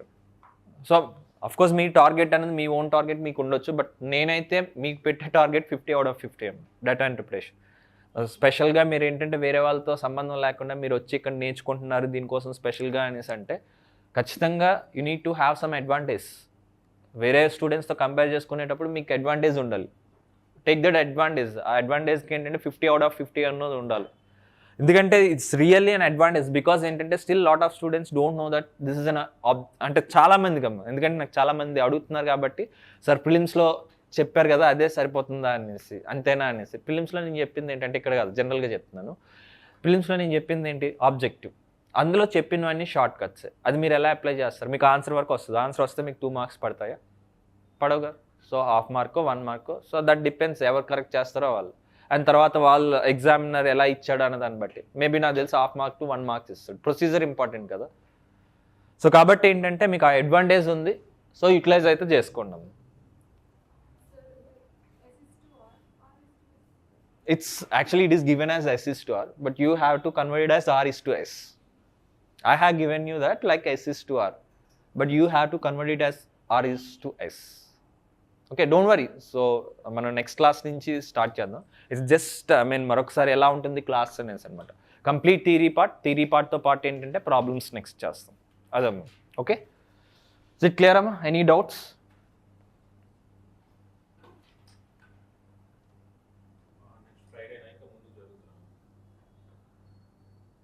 అంటే it depends on the topic అమ్మా. It depends on the topic. For some topics we require more time. 60 hours అన్నాను కాబట్టి, కానీ సో ఇట్ క్రాసెస్. లేదు అది యాక్చువల్గా ఏంటంటే అదే చెప్పాను కదా, చాలామంది ఏంటంటే రిక్వెస్ట్ మీరు అంటే లేదు. సో నెక్స్ట్ ఫ్రైడే పక్కా. It's not my problem our management problem. So students request అనమాట. సో చాలామంది మేము February 15th నుంచి లైక్ శివరాత్రి తర్వాత పెట్టుకున్నాం అనేసి చెప్పారనమాట. సో అక్కడి నుంచి స్టార్ట్ చేద్దాం. సో నాన్ స్టాప్గా అంటే like your syllabus will be completed by March 15th. So 15th మనం స్టార్ట్ చేస్తుంది జస్ట్ 1 month అమ్మ, 1 go. సో సండేస్ కూడా ఉంటాయి classes. And of course Shivaratri కూడా కావాల్సిన జాగారం ఇక్కడే చేసుకుందాం. ఓకే అమ్మ?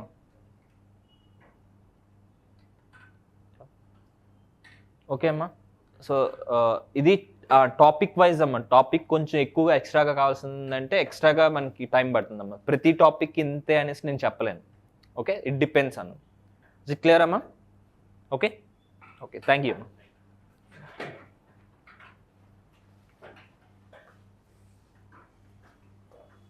ఓకే అమ్మా, రైట్, థ్యాంక్ యూ. ఓకే అమ్మా, right answer. Is good. Right, thank you.